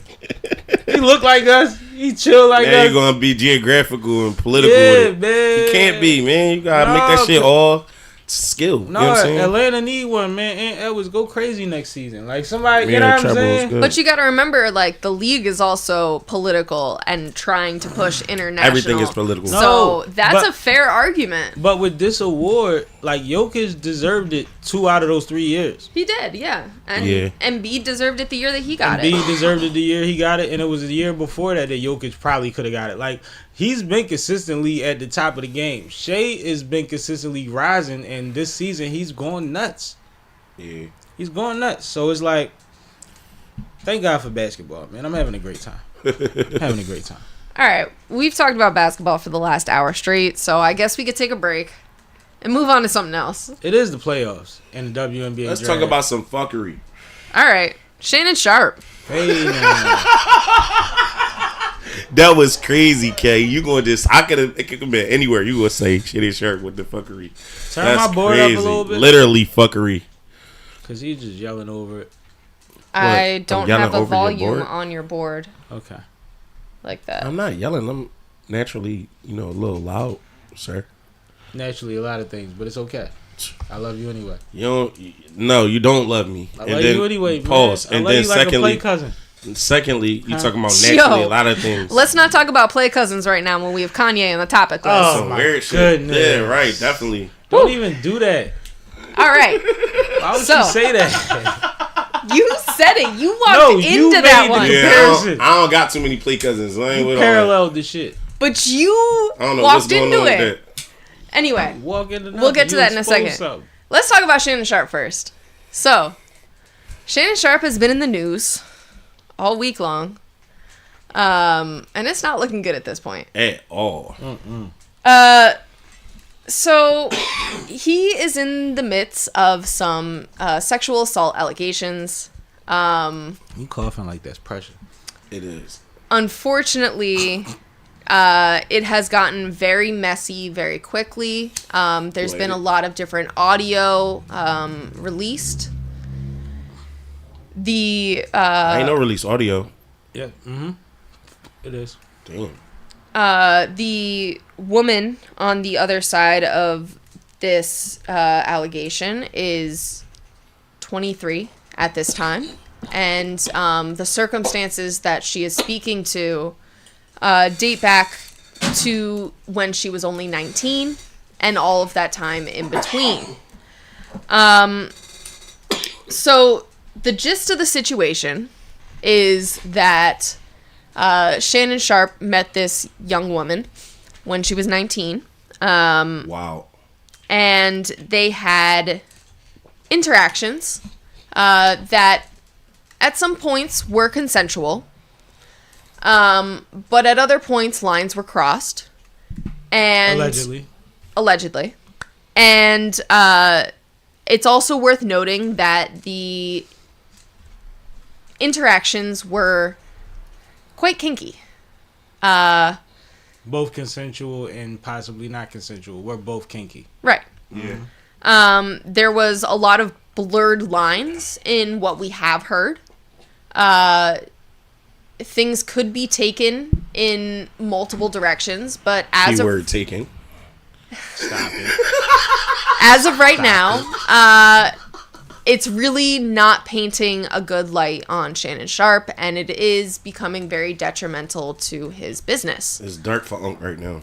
So today it was announced that he is stepping back from ESPN amidst this allegation, which it wasn't too long ago that we just announced his huge renewed deal with ESPN. Mm-hmm. So all of this is coming at a very poor time for Shannon. And we also have to keep in mind that this is Shannon Sharpe's... Shannon Sharpe has been in the news damn near every week of this past year.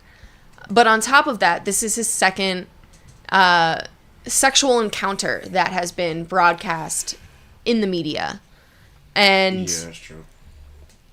from what I'm sometimes hearing, the two things might be related. Freaky ass Uncle here, 69 God. Freaky ass Uncle here, 69 God. Hey, fucking up checks. Hey, fucking up checks. Like, yo, man. You dissing Shannon? No, man, I love Shay, man. No, What you the just freestyle fuck, like two man? bars about him. That's crazy. But that's crazy. Like, no, because what we're learning you gotta about... say innocent until proven guilty, man. I don't know if he's guilty Still of a this. black man. I feel like it's a swindle. I feel like he's too out of touch or too confident in what he knows, because you see how he presents on the podcast and what he always refers to, and how his teachings from his past ways lead him to this day, when the world don't operate that way, right? Right. And even when he talks about women, when he talks about younger women, when he talks about his preferred age demographic to date, Yeah. he doesn't say 19, but it ain't 19 years older than that neither. Mm-hmm. You know what I'm saying?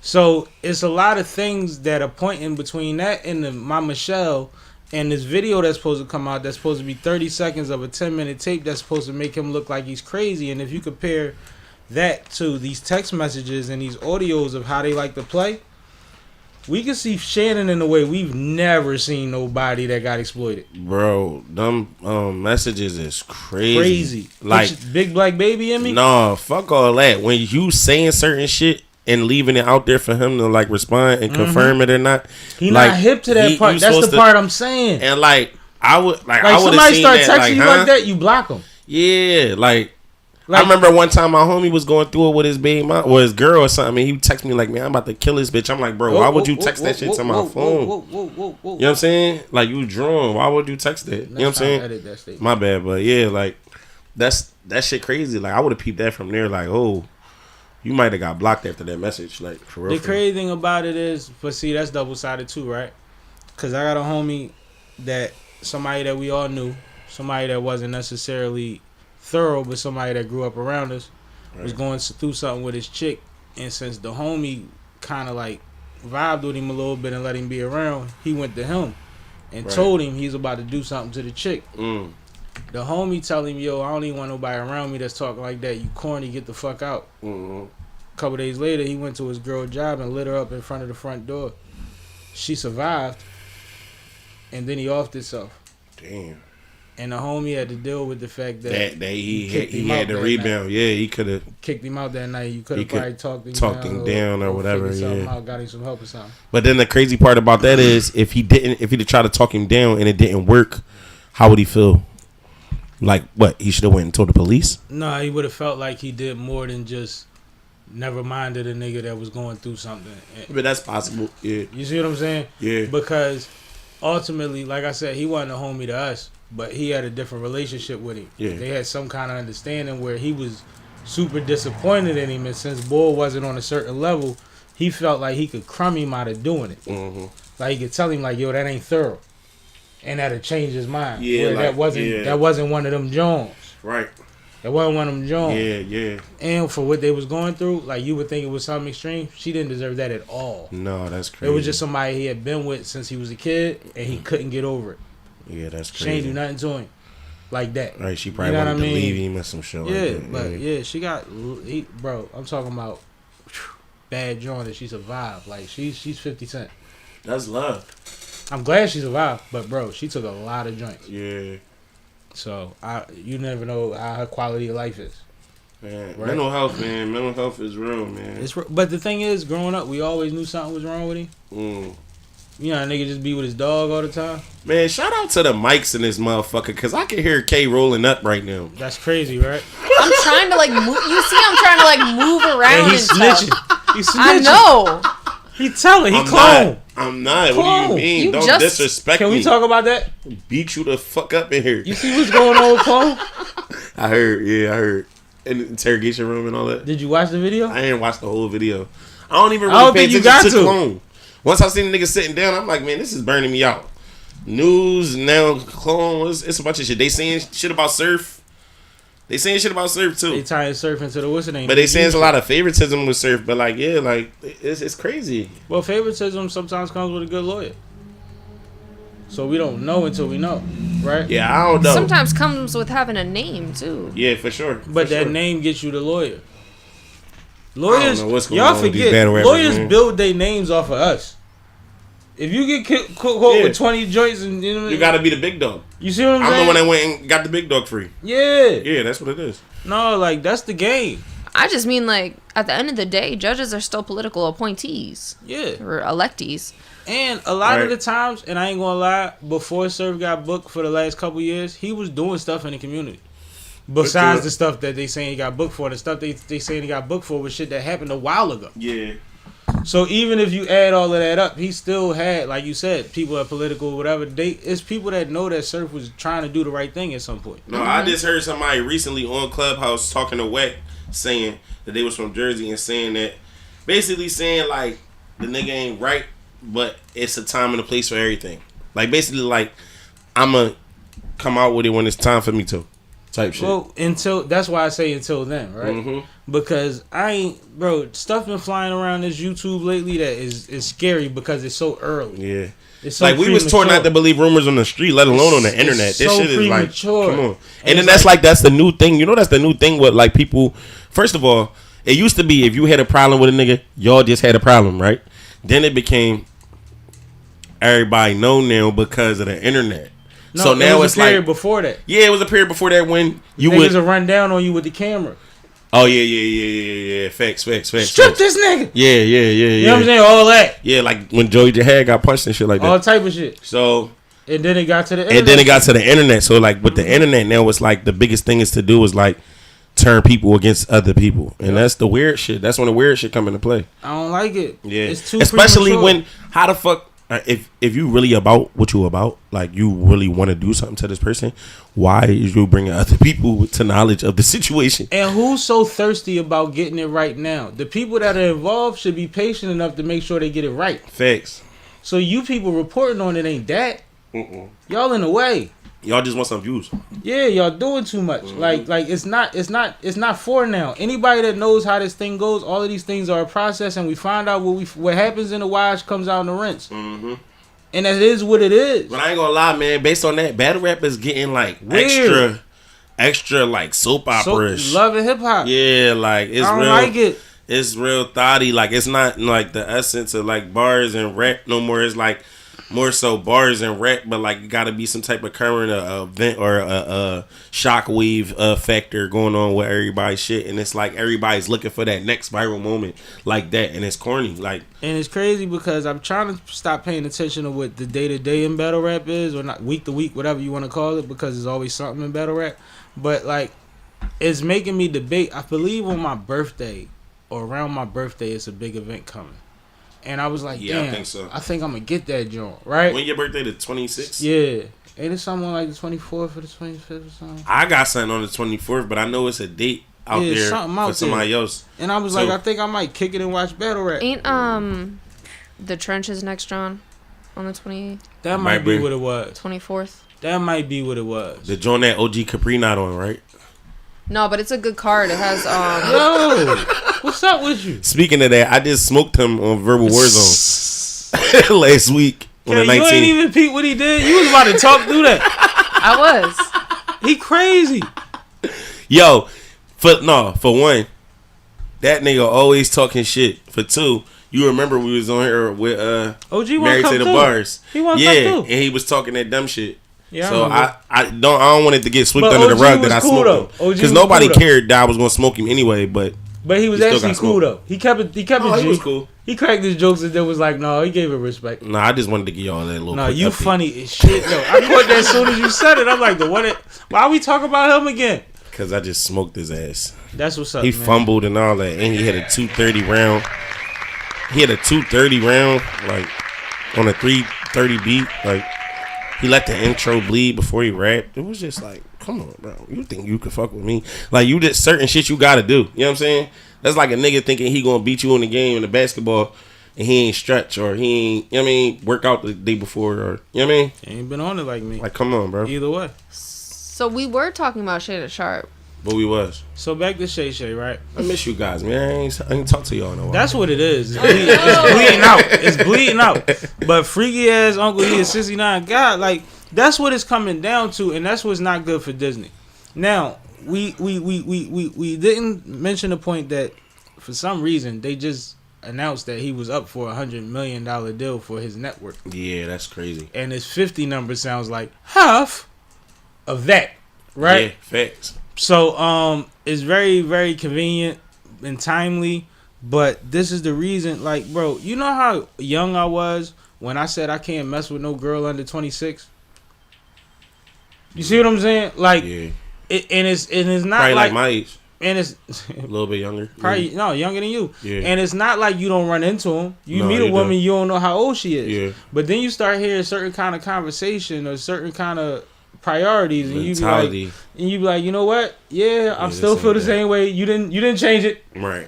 Where do you get this big ass gap of time between you and this young lady that y'all come from completely different backgrounds, have completely different goals, except that y'all have the same fetish and kink style, I think. Yeah, I guess sometimes that be the attraction. But it's a lot. Opposites. There's a whole lot between that. Yeah. You could have got a 45-year-old for that. I mean, bro, I could have got a 25-year-old for that. You know what I'm saying? She done followed him around the country. He moved to Nevada. She moved to Nevada for 2 years. Yeah, like it was a real thing. But he needed to peep. Like he was supposed to peep game. Like he don't know how. And you know what's another thing too? I feel like the girl. This is another aspect of it. I feel like the girl. She shot her a little too fast because it's like, if you would have waited to bring this shit out, he would have got the deal already. It's like when you sue for You see what I'm saying? It's like when you sue because somebody sampled your shit, right? Yeah. You don't sue them the first day that the record hits the radio. You wait until that shit go 20 times platinum, right, and then you sue. Right. Because if you put a cease and desist and they have to stop playing it on the radio, then you're getting $1,000. Right. What you running out? What you gonna get? Yep. And that's what you're talking about. Yep. It's a time thing. Yep. It's a time thing. But ultimately, it do still seem like a play though. I ain't gonna lie. But it seems like Unc is out here moving. But do you think Unc did that freaky shit though at the same time? The no rubber shit and all that? Like you've been in situations, you a man, you've been in situations where a girl be playing, you know, tipsy turb like back and forth with the, you know what I'm saying, right? Have you? Yeah, I've been in weird shit. Yeah, I've been in weird shit. And I've had that weird conversations afterwards. No, like, but I ain't never been the one to go over that. Like, if it was any type of stiff arm, alright, cool. I'm cool. Well, you know what I'm saying? Well, see, this is saying too much, but I'm arrogant. I'm from uptown. There you go. No, if you don't want me, I can't get up. Eat facts. I can't. That's party not even with being you. arrogant. That's I can't even party like energy. I'm such an asshole that it's like. That's like if you walk up on a chick like, can I get a minute of time, but she like fuck you. Like, all right, why would that attract you? There was a time where girls thought that they had to, play whatever, and then whatever. But it's like, yo, once you play I'm like, I feel like a nut. Like, I'm cool. Right. Exactly. Me? Yeah, that's what I'm saying. Like, yo, man. Exactly. Niggas don't understand that when you hold yourself at a certain level of regard, it's like, it's different. Yeah, like, no, that's a fact, bro. So anything that seemed weird, I be needing a recap. Like, what did I miss? Because that was stupid. I'm cool. Lady. Yeah.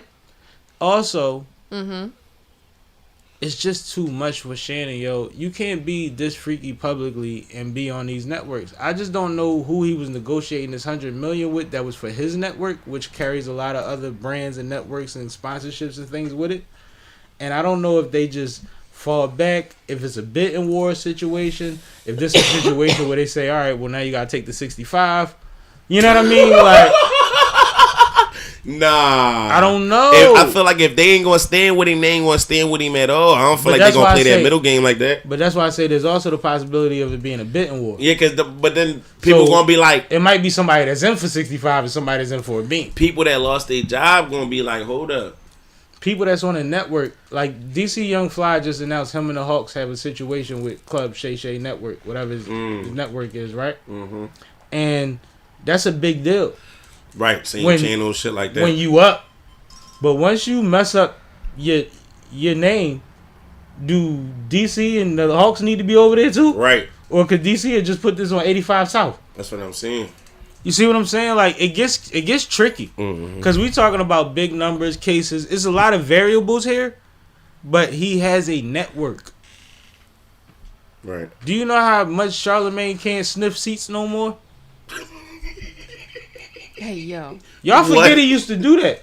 What? They used to interview bad ones, and he used to literally sniff their seat. Oh, that's freaky. On camera. He's kinky. He used to go crazy back when the Breakfast Club first started. Dude is wild. And then, since then, he's, I've learned, and I've done it, and he's, he done straightened all that out.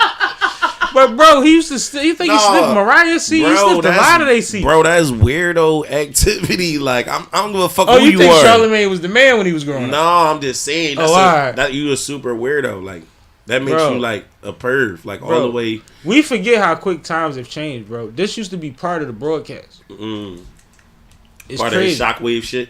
Yeah, part of the shock jock. Yeah, shit. I get it. The shock jock. Yeah, shit. Yeah. But yeah, Shannon is making me very nervous, and I think he's fumbling a bag, yo. And I always think maybe that's him though. Maybe that's really what he is. Maybe that was old girl on the live doing. But the running, no, it wasn't her, and that's why she's suing. How do we know that though? Because she said that's part of. It said that around the time that came out is part of the reason she got upset. She mad at him because of that shit. If it's a play, it's a play. It don't make a difference if she was there or not, or if that was really the situation. I'm saying, how do we really know that? Problem is, he already offered her $10 million and she turned it down. That's a fact. That's the problem. And shout out, I got a bar for that too. That's a problem. I got a crazy bar for that. That's a problem. I'm battling this weekend too. But it's like, Shannon, you are fumbling the avenue for a 23-year-old OnlyFans model. That's deep. I don't even know how that works, and that's what I was about to say. If you pay attention to Nightcat, the ongoing joke on Nightcat is Ocho trying to hook Shannon up with somebody that he could settle down with. And Shannon talking about, oh no, I don't need that. I ain't buying no Birkins. I ain't doing that. Hey, how old is she? 42. No, I need half my age plus 7 minus 2 times 3. Like, he be talking about a 25-year-old, bro. That's crazy. And that's what make it look crazy. I mean, but that's not that bad. 25. I mean, they legal. 25 they is legal. 20. I know 19 is legal, but it's more publicly, legal than publicly, 19. Publicly, you joking about 25 to 32, but privately, you 19 to 23. Yeah, like and she's legal. But what are we talking about? Can't even get with the way. And then the worst face part, look at 19. You know how like the worst part about the Texas. What the fuck does 25K a cheek mean on that little ass girl? I ain't see the girl. She's pretty, she's in shape. Right. Her butt is like, she has a nice butt. She don't have a fat ass. Yeah. Like, why did the text say 25K a cheek? She don't got that grown woman body that Is she trying to get implants? Like, what is 25K a cheek? I'm not paying. That's probably what she means. They don't deserve 25 a cheek, or you trying to add on? What are we talking about? She's trying to get it done. I think they got messages where he says some shit like he'll pay for something or some shit like that too. Like for enhancement or some shit. He pays. But you pay for them to go away. Like, y'all fucking the game up. She followed you to Nevada for 2 years and you entertained her. Yeah, like, damn. You'd have been better off trying to get her out the way. Or you just make her your little Yami and you handle our check. Oh, my bad. Yo. Woo. Yeah.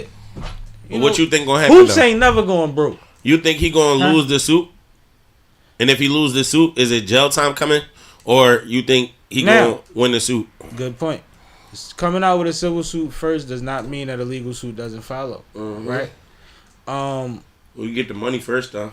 I feel like he pays, and I feel like he loses money. So I feel like he gonna settle out both ends.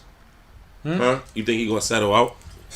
I think something's gonna get negotiated because if she turned down a dime and your legal representation said that publicly for some dumbass reason, y'all fucking up the leverage card. Y'all not playing this like Hove. At all. Yeah. And you're basically admitting that there's some type of wrongdoing that could look crazy enough to make you look crazy. Well, that's because it's either, I'm going to tell you who the probably is. Is that a scorpion? Where? On my arm? Yes. You just realizing it? You're a Scorpio? Yeah. Oh, that's so gay. Go ahead. That's what? Nothing. Yo, we about to turn this joint up. Stop playing with me, fam. No, for real. I'm really ready to tee on you because you disrespected me live on air. I apologize. Like I'm not from the town. Like. I apologize. Yeah, that was crazy. Anyway, like gotta be honest, that one was a little crazy. Do I give you my body shot right now? Like, what's going on? What we supposed to do? Don't do that. You be drawn though. Like you be good. drawn. You just love targeting me. Nah, I just noticed. This nigga's a nut. Yeah, I got a scorpion on my arm. I'm a Scorpio. That's my joint. I like that. I like scorpions. Anyway. Yeah, he freaky. He freaky and but the thing is I wonder what's gonna happen after the situation. Like if he do settle out or some type of negotiation, is people gonna start coming out the woodworks like everybody else? You know it always happens. Or is he gonna lose? And if he loses, is his career over? It's a lot of variables to the situation. You know what I'm saying? And he has a prior situation. Why? Like he has a prior situation. How many Jones can you down when you an NFL player? Like niggas body count gotta be unlimited. Like what is the I don't be understanding the weird shit niggas be getting into. If a regular nigga could go through the hundreds, what you think a public figure can go through? That's what I'm saying. So how it only take 5 things that wind up with the wrong person or that was weird or something strange happened for you to have an onslaught for 35 more. I don't know what it is. It's weird. Motherfuckers just think what they ever hear and just to a maximum level, like, cause. But the crazy thing is, I don't be doing that type of shit now without a bag. With a bag, I don't even what. I don't see you. I got a shiesty on. If you buy me, it's so the shiesty on. You ain't even gonna know who you. But who was in there. Even if you look at the timing of their relationships, this was the years when he was building at his highest. Mm-hmm. That's deep. Where he's supposed to be the most cautious. Mm-hmm. Am I tripping? No. We talking about 4 years. Yeah. What's happened in the last 4 years? Right. We're talking about Shannon Sharpe post-pandemic. Like, pandemic and on. Right. He's been going nuts since then. Yep. Mm-hmm. And you running around with her? Crazy. Yo. Reckless. Yo.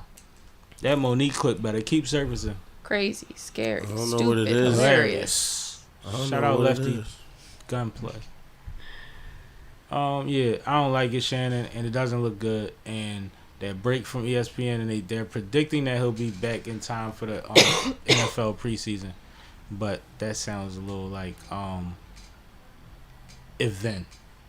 I was gonna say that's a if. Yeah, that's a big if. Yep. Yo, let's talk about boxing. You know what's going on in boxing right now? I know Boots just won. Yeah, that was. Setting it up I was gonna say that. They setting it up for him to fight. What's the name? Who? What's my man name? Errol Spence. Oh, really? Not Errol. Who Errol just fought? If he did fight somebody, it wasn't nobody Who super was big. no? Who the nigga who mom used to pay people to beat him up? What's his name? Oh, Crawford. Crawford. They talking shit, but I don't think he gonna take it. I don't think he gonna take the fight. They saying if after Crawford next fight, he's supposed to fight Boots. He's supposed to fight Canelo. If he fight Canelo, is he gonna go to Boots? I know. He's not gonna. He's gonna walk. I think he's gonna walk away from boxing. I don't think. At that point, he don't have nothing else to prove. I don't think he's gonna walk away. You think he gonna try to go bigger? He ain't been hurt yet, bro. Bro, dude is like my age. He like 36, 37. He ain't been hurt yet. Bro, he listen, like the new Bernard Hopkins. I don't know. He hasn't been hurt. You're right. But if he beat Canelo, that's way over Boots based on the name. But Boots looked good in that last fight. No, he did. He looked real good. Yeah, I watched it. Yeah, Boots was putting it right where he went and yeah. posing. He was holding it there with he the only got hit. You see the chin? A couple times. He was doing this thing. He was moving and grooving. Yeah, I fuck with what Boots is doing for the city. You know what I mean? As far as boxing. Yeah, Boots tough. But you know, they about to have Garcia fight somebody, and they about to have Ryan fight somebody. They both got to win for the deal for the rematch. That's gonna be crazy. Ryan Garcia and who? And Devin Haney. I'm going to say. I'm about to say, what are you talking about? All right, cool. Yeah, they both fighting two opposite people. And then they gonna fight again. Yeah, if they both win, they both gotta win. I watched the last interview on It Is What It Is with Devin Haney, Pop, and all of that. Yeah, I watched some of it too. I watched Cigar Talk with him. Yeah, I mean, I know they trying to get it done again. I just hope that we give a fuck. Anything I want to see it. If y'all both fight opposite and then fight, anything can happen. After Ryan beat the shit out of Devin Haney like that, I want to see it. Honestly, because that's like where people really start coming down on Devin Haney. But you want it to be the next fight. No, you don't. Yes, you do. When it was a lawsuit that got dropped. I mean, you want it to be the next fight, but if you follow boxing, you gonna take it how it come. Yeah, I guess. No, did he? But that's part of boxing that's been messing everything Yeah, up. it's political shit. Just like too many they saying Tank might not fight Roach right away. They saying he might fight somebody else. When he already had in the contract supposedly that he was going to get his rematch. That's what they saying. That's what they saying. It's a possibility. That's crazy. It would be crazy, but it's politics. Like they saying Roach might fight Shakur. But you know, ain't nobody gonna wait on nobody. I like that fight. I like that fight too. I like that fight. I had to think about it when you said it. I like that. But I like Roach a lot. Yeah, I like him too. I think Roach is tough. Yeah, I think he's a good fighter. Mm-hmm. He technical and he tough at the same time. So you know, I don't think nobody's just gonna walk in there and beat him. But and when you hear him discuss his mindset against Tank, you believe him. Yeah, for sure. You believe him, and it's like, no, he's sharp. Mm-hmm. He's sharp. Yep. What else you want to talk about in boxing? What else is going on? It's this kid that was training under Floyd with Tank named Carmel Moulton. He like 6-0. He's somebody to watch. He the light skin one? He from Utah, yeah. I seen him. He nice. Yeah. He nice. And I put him in a bar. Yeah. I watched him punch out this dude that was like 10 years older than him. He was just giving him gas, like young boy 10-1 nice. Punches. Like he'd throw 10 punches at you, you'll throw one back. I said something about him like a year ago. He been with them. Yeah, he been young boy, nice. But he from like Utah or some shit. Yeah, he's somewhere random. He ain't no Baltimore nigga. Yeah, but he looked like a little junior. Like, what is going on? Yeah, he dynamite. Yeah, he dynamite. There's a lot of shit going on in boxing right now. No, they trying to get Boost to fight somebody better. Who knows? But he got the unified titles. That's big for Philly. Mm-hmm. You know what I'm saying? Mm-hmm. But I think that when he shows up, he shows up. So it's kind of like Danny, right? We seen Danny lose, but we always seen Danny fight. Even if we ain't like how Danny fought. Right. Boots is winning. Yeah. We good. He undefeated. Yeah, that's what I'm saying. Yeah. So it's like every time he shows up. And you know this city will be behind you. We was behind Danny this whole time. No, I still love Danny. For sure. Still love Danny. Yeah, Danny one of them. Yep. Guys, I have a breaking news announcement. I'm listening. So, like I said earlier, the NFL draft is on currently. And the second round pick, or the second overall pick, was just announced to be Travis Hunter going to the Jaguars. Oh, he went Jags. Who went first? Here's the thing, though. He's going to the Jaguars. And getting traded? Because in the last 10 minutes, the second round pick has been traded twice. It went from... who was it originally with? The second pick. Yes, sorry. Second pick. Went twice. I can't find who it was originally with, but it went from... the Jaguars traded up to get the second pick. Browns to the Jags. There was a trade before that too. Yeah. Who was the first pick? Cam Ward. And he went Tennessee. Mm-hmm. That one was kind of expected. Mm-hmm. Yeah, I was kind of disappointed, but it's been a foregone conclusion that he was going first. It is what it is. He tough. I like how him and Shador talk to each other, so it's gonna be fun when they play against each other. Where we at? That's only those only two picks? So far, yes. All right, cool. Like I said, breaking news. Nice. New topic. All right. So. Shout out to Travis Hunter, man, and your pop, man. His pop was there. They let him go see him.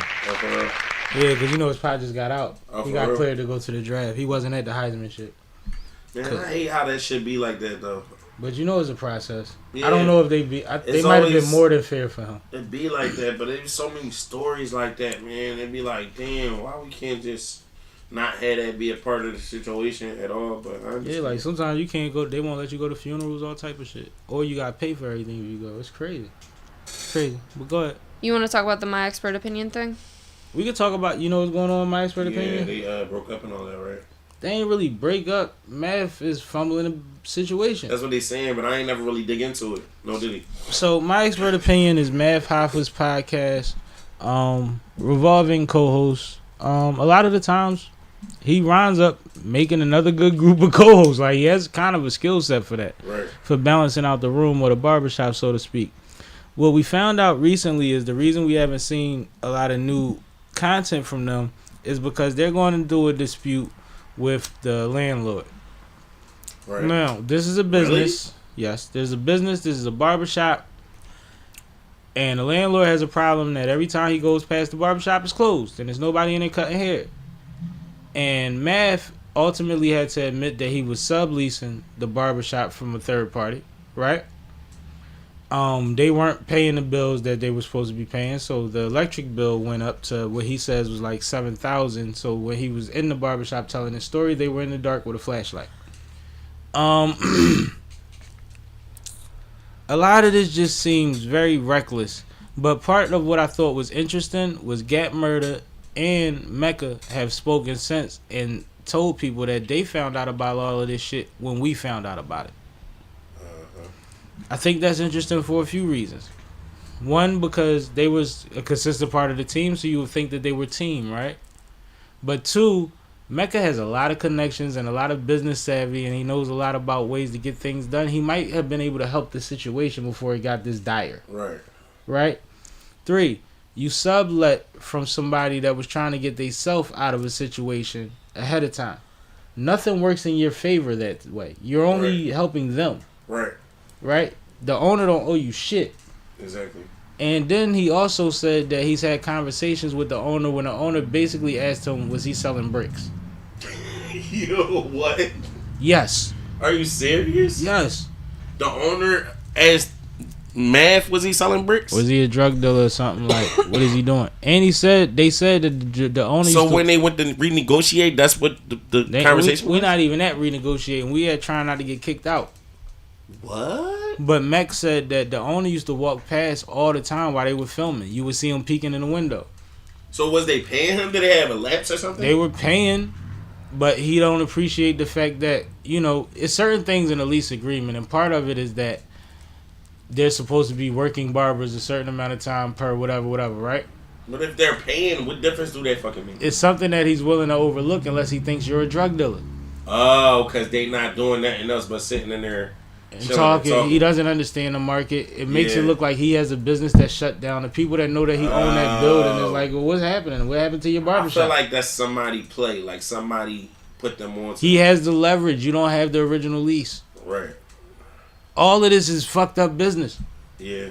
It all starts with messed up business, and it's crazy because we've seen Math fall out with so many people, and part of his thing has been, yo, this the block. If my block pumping, you can't do nothing over there. You need to bring your situation to my block because it's lit over here. Right. Meaning, in layman's terms, if I have my own podcast, but I'm over here and he's working his way to 1 million subscribers, then I shouldn't do my podcast unless I add it to his network. Right. But then in hindsight, you see many times, like when he fell out with Esso and Heineken, and they was talking about a situation with Revolt way before the Diddy shit popped off. It was a miscommunication in business. Now this seems like the whole thing was built on bad business in the first place. Yeah. But you was running around braggadocious. You was a firm. You was making what was reported about $50,000 a month. Right? Math was? Yes. A lot of those sponsorships slowed up. Been seen that. A lot of it became about putting you and your homies rapping on the intros. Then you kind of like use Young Chris to phase your way into making the space for other rappers to do that. Right. But it hasn't been consistent. Right. It's just a lot of things where it's like you drop the ball. And I feel like a lot of the times when you have intelligent business minds around you, you don't listen to them. You don't confide in them. You let your girl affirm what you say. Right. And Jen Hoffa is not a businesswoman. She's not a K. Talk heavy. I like how you did that. She not. Me too. She not a K. Yo, so when you tripping, but she able to still go shopping how she feel like shopping, she don't see the writing on the wall. Right. Let me get a shot, man. Because a lot of the times, the other shoe falls when we in the air. Right. I like how you did that one too. You got some bars tonight, okay? Oh, real rap. Your balloon be floating to the joint. Somebody just step on the balloon right here. Yeah. We ain't going no further. We was floating a second ago. That's he was on the way. No, that's a real thing. That's what the other shoe is. Right. That's exactly what it is. And it might be a pause, or it might be something that you need a real get back from. Right. Gotta be careful, yo. This is weird, yo. Where we at? Ruger rant. No, we was talking about initially. What was we talking about initially? See? My expert opinion. Yeah, my expert opinion. We was talking about that. So like right now it looks dark. Mecca has been on a few platforms. He went on Rory and Mal. He went on Bag Fuel. Yeah, I seen. Yeah. He's been speaking publicly, and you know he knows they're going to ask him about it. He's been addressing it, and it doesn't sound like he has a lot of input. It also seems like since he started paying more attention to his YouTube page, I seen Gap Murder just dropped another episode of the Brooklyn Way. I feel like niggas is like, yeah, let me get back to like building my thing. Mm-hmm. Because I don't know where this is about to go. And right now I have a little momentum, and I'd be a fool not to do something. And I think that that's where it's at with a lot of people. And Math just made a recent video about what's going on, but I didn't get to watch it yet.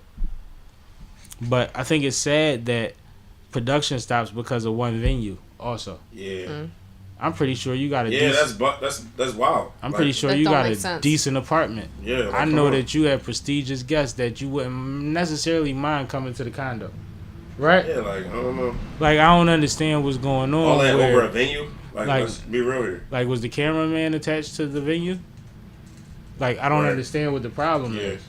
So, like, not the problem, but what's stopping your motion. Yeah, and why, you know, maybe you at a pace that you might have to slow down on, but still be able to produce, right? Right. I just don't understand it. It's more that's not being said. I think that what we're seeing is what he's willing to own up to, which is actually more than, you know, he really wanted to say when he got to the part about subleasing and all of that shit. Right. And ultimately, if you was clearing this much dollars, or you making this much money, or you have this much profit, pay the $7,000 light bill. Right. But you know what happens when you switch a lease over to somebody else?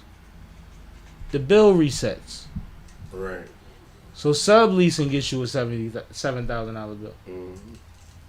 Right or wrong, okay? No. I know. It is what it is. That's my expert opinion. Mm-hmm. Bars. For real, you giving them up today. It's my expert opinion, man. It's sad though, because I love that show. There's been a lot of episodes of that show that I really, really bang with, even in the beginning when he had Knowledge and what's her name? The Puerto Rican girl rapper that used to Misfit. Misfit. Oh yeah. I met her. It was him, Knowledge, Misfit, and them. I love that iteration of it. And that was the very beginning, I believe. So I've been on my expert opinion for a while. It's sad to see, but it's like, yo, you a bully and a stick up kid. You gotta learn how to handle business, bro. Mm-hmm. That's a fact. It is what it is. You got kids in college. Mm-hmm. This is weird. I hope you bounce back. I hope you find a living room. And that's my last point. You know how dangerous that spot was? Oh, it was? Anybody that knows Harlem or wherever they was at know where they at and could walk. That's why they always had somebody at the door peeking out all the time and always used to pause and look at the window and be like, yo, who that? Really? Anything could have happened where they was at. You might be. I thought he just had a dope aesthetic where that shit looked good like that. I didn't think that it was really in a mix. They was, yeah. Where they was at? They somewhere in Harlem. They used to film afterwards. Knowledge used to film them niggas on the sidewalk joking and locking up the doors and smoking and talking shit and racing in the street. Bugging. Them niggas was outside, bro. Who the fuck man think he is? So it's like you might be lay that shit down, but you might be better off with a different spot anyway. Is my point. Like, what is the confusion? Yeah, his like, pivot game. High, the last thing I'm thinking about is, like, I was a little high, and like, you know, when we had that situation in here, but like, I don't feel like, you know what I mean, somebody's gonna run down. My pivot game better than that though. Nah, I feel you. Like, that's crazy. That's scary. Okay, what do you think about that part though? Like, it might be safer to be in somebody, you know, some Joe Budden type shit. I don't know. I mean, yeah. It's maybe he got money problems. I just think that there's a lot that Math has been kind of trying to, you know, just close the lid on and not let it get out, but it's starting to all kind of unravel. That's how I feel. It's like when I finally figured out that night that he got his eye split and then he got the tattoo over it. Years later, we found out the full story was him and his chick was on that cruise and she threw something at him, split his shit. I didn't know that. Yeah, that's why he was live on South Beach that night and the cops ran down on him and he turned the live off. Cause you know he broke her out of the situation they had her on the boat, and you know the boat docked back in Miami. Yeah, he was still down there. That's what she means. Where there's a lot of stuff he tried to put a lid on that's just bubbling over. It's crazy. It's crazy. Where we at now, okay? Let me give you guys a break. Yes. Get into some women's soccer. Yeah, I don't know nothing. All right, so let me catch y'all up on the National Women's Soccer League. So I know it's popping. It is popping. Right now, the Washington Spirit, the Orlando Pride, and who's the third team? Hold on. It's sad because they're in first. Kansas City. Right now, those three teams are just dominating the standings. And recently, Orlando Pride and Washington Spirit just played this last Saturday. And I did watch the game. I'll be around killers every day. It was a rematch of last year's finals. I can hear y'all. I know. I wasn't even the one being loud. It was this bull. He threatened me. Psych dog. Damn, who's snitching? Right. I said psych dog, quick as up. How you gonna say psych no to snitching? Like, yo, yeah, it was such and such. Psych no. Anyway. Can't with y'all. Anyway. So, like I said, the Kansas City Current is now in the lead for the league with 15 points due to Orlando Pride's recent loss to the Washington Spirit. But what's interesting about this game is Washington Spirit, despite this being a rematch of last year's final that they lost, and having 11 players on the injury list, they still managed to beat Orlando Pride, which is one of the best teams in the league. Now, let's talk about this injury list, because what's very notable about the injury list is that it includes Trinity Rodman, who is the star of the Washington Spirit. And Trinity Rodman is unfortunately experiencing back issues. Back spasms is what they're reporting. And this is something that she's been dealing with for a long time. So there's a lot of uncertainty about when she will be back, if she will be back. And the reason I say if is because she's currently with her doctor in London. Oh. And what we know about London is that there's a lot of teams over in the UK trying to poach Trinity Rodman to join their teams. And the reason this is interesting is because the National Women's Soccer League, each team consists of 26 players, right? But the salary cap for the team is $3.5 million. Damn. So if you have one player like Trinity Rodman, who I believe her contract is for about $500,000 right now, she's drastically underpaid. But at that point, she's taking up a huge percentage of your salary cap. So there's not really much more that you can do. So her being in London to receive treatment is very interesting, because all of those teams over there that pay a lot more might be able to poach her. And this is something that the National Women's Soccer League is definitely going to have to grapple with over the next few years. Right now, they do have a lot of star names, but currently that's because of the relationship between the National Women's Soccer League and the national team. They do have international players that are also stars because of the lure of wanting to play in the U.S. But at some point, that's not going to balance out when we have growing leagues in Europe that just pay more and have more fans. Better facilities. I'm talking about Arsenal. Teams like that are well-known franchises. So it's going to be very interesting to see where this kind of soccer league ends up. It's been very interesting to learn the business side of such a young league, and one that has so much with its connection to the national team, has so much controversy kind of built into it. So it's definitely something to keep your eye on moving forward. But it also brings up this larger conversation of women's sports. And now we're seeing a lot of women, especially at the college level, really getting huge endorsements through these NIL deals. And those endorsements carrying through to their greater league play. So it kind of begs the question of, if all of these brands are starting to embrace women athletes and pay women athletes, why can't the leagues? And in addition to that, why aren't the broadcasters picking up these deals when clearly these players are very marketable in terms of the brands? Mm-hmm. And to me, I just feel like something is about to hit the fan. These conversations are about to boil over, and especially with the CBA negotiations coming up for the WNBA, this is something that is going to be talked about. We saw the success that the Unrivaled League had this past year, almost breaking even in their first year of league, being able to pay each of the players an average of $200K.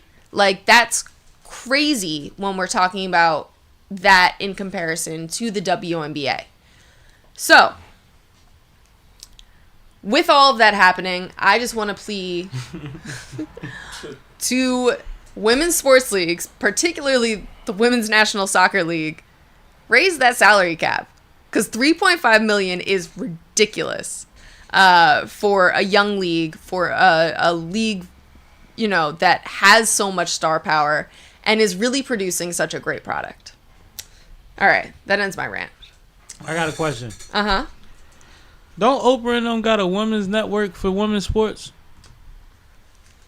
I don't never see none of the stuff we talking about featured on her. Is that not a thing yet? Are they working on that? Or will they be somebody that could be a deciding factor in like bidding or paying some of these people more for network deals? Like, are they on the situation? I don't know anything about Oprah sports connections. It's supposed to be a female sports network, all female sports all day, like ESPN, all sports all the time, but female. I'm not seeing anything about it. All right, I guess it ain't up yet, but like I wonder if when that's a thing, will that change some of the stuff? Because we talk a lot about women's sports that ain't getting paid enough, and we know a lot of that money for the leagues come from the licensing deals, right? So I just wonder how that's gonna work out. But no, the all women network is a thing. I don't know if it started yet. I see a lot of women's sports on Ion. Yeah. I don't know if that's. Does she on Ion? I put the connection together because it kind of sounds like OWN. Maybe. But I don't know. Maybe, but it's just something to think about. What else is up there? Nico, what's the Sixers announcements? Oh, so the Sixers did announce that Joel Embiid had another surgery. And they're saying it's successful, whatever that means. I guess. I ain't even know a button to push. I had to wait. And then on top of that, another thing that was announced is that Nick Nurse and Daryl Morey are not going anywhere, apparently. They can't get rid of Nick Nurse this year. It's not his fault. I agree with that. Daryl Morey on the other hand, Right. get him in. What's the name out of there? Elton Brand. So, as much as everybody thought that, things weren't going to stick around in terms of the front office, I don't think very many changes are going to be made. I ain't gonna lie though, I kind of like Nick Nurse. I don't mind Nick Nurse. I don't want Nick Nurse to lose his job, to be honest. I'm not calling for him to be fired. I can see how he was feel dealt on it the sideline. forehand. Yeah. Like, I bang with him. Like, I think that he gives you the energy. He don't try to keep the stone face. And I think, like, as an older coach, that makes him a player's coach. Because, like, go through it with you. Mm-hmm. And, y'all didn't give him anything to put X's and O's to. Mm-mm. He started 50 different starting fives. Yep. You see what I'm saying? Like, what do we have? I can't build on that. So, like, yeah, they couldn't get rid of him this year. They could have, but it would have been, like, ridiculous. But I know the league has been letting coaches fly, so it is what it is. But I'm not mad that they keeping him. But that front office, something got to give, man. Something got to give. The mentality has been wrong since I've been a kid. And no matter who they put in those spots, it's the same thing. Sell tickets, sell merchandise, don't win nothing. It's crazy. It's been like that the whole time. People always be like, why you not a Sixers fan? Because I've seen that before I bought a team. I'm cool. I'll find something I like. Oh, they flashy over there. Oh, that's my nigga. I'm staying. I never came back. I keep it real. Yeah, it's been a rough year to be a Sixers fan. Bro, I seen Nick Van Exel with Eddie Jones out L.A. I was like, oh, I'm a Lakers fan. It's crazy. But anyway, Nico Harrison. Mm-hmm. Now, the entire arena in Dallas has been screaming "Fire Nico." There's posters. There's the way they acted when Luka popped back up with the Lakers, and they showed him so much love that he cried and then went off on them niggas, and they wasn't even mad at him. Tell the people who Nico is. Nico is the GM for the Dallas Mavericks, I believe, and he is the one that is taking the brunt of the blame for trading Luka to the Lakers for AD and nothing else. Which turned into just a bunch of hurt people that's not going nowhere, all in Dallas together. So Nico recently held a press conference. First, he had a pre-press conference where the local media was not allowed to bring recorders, cameras, anything in. And he, I guess, rehearsed his speech. But then he went into a real press conference, and they were asking him the big questions, and they were coming at his neck, and they asked him, why do you think you shouldn't be fired? And he went into a spiel about how he shouldn't be judged on right now because next year when everybody's healthy, they'll be competing for a championship. He talked about his relationship with ownership. He talked about the fact that, we should look 3-5 years down the line before we start having that conversation. But he also, when asked about the Luka trade, said, I knew Luka was important to Dallas. I didn't know how important.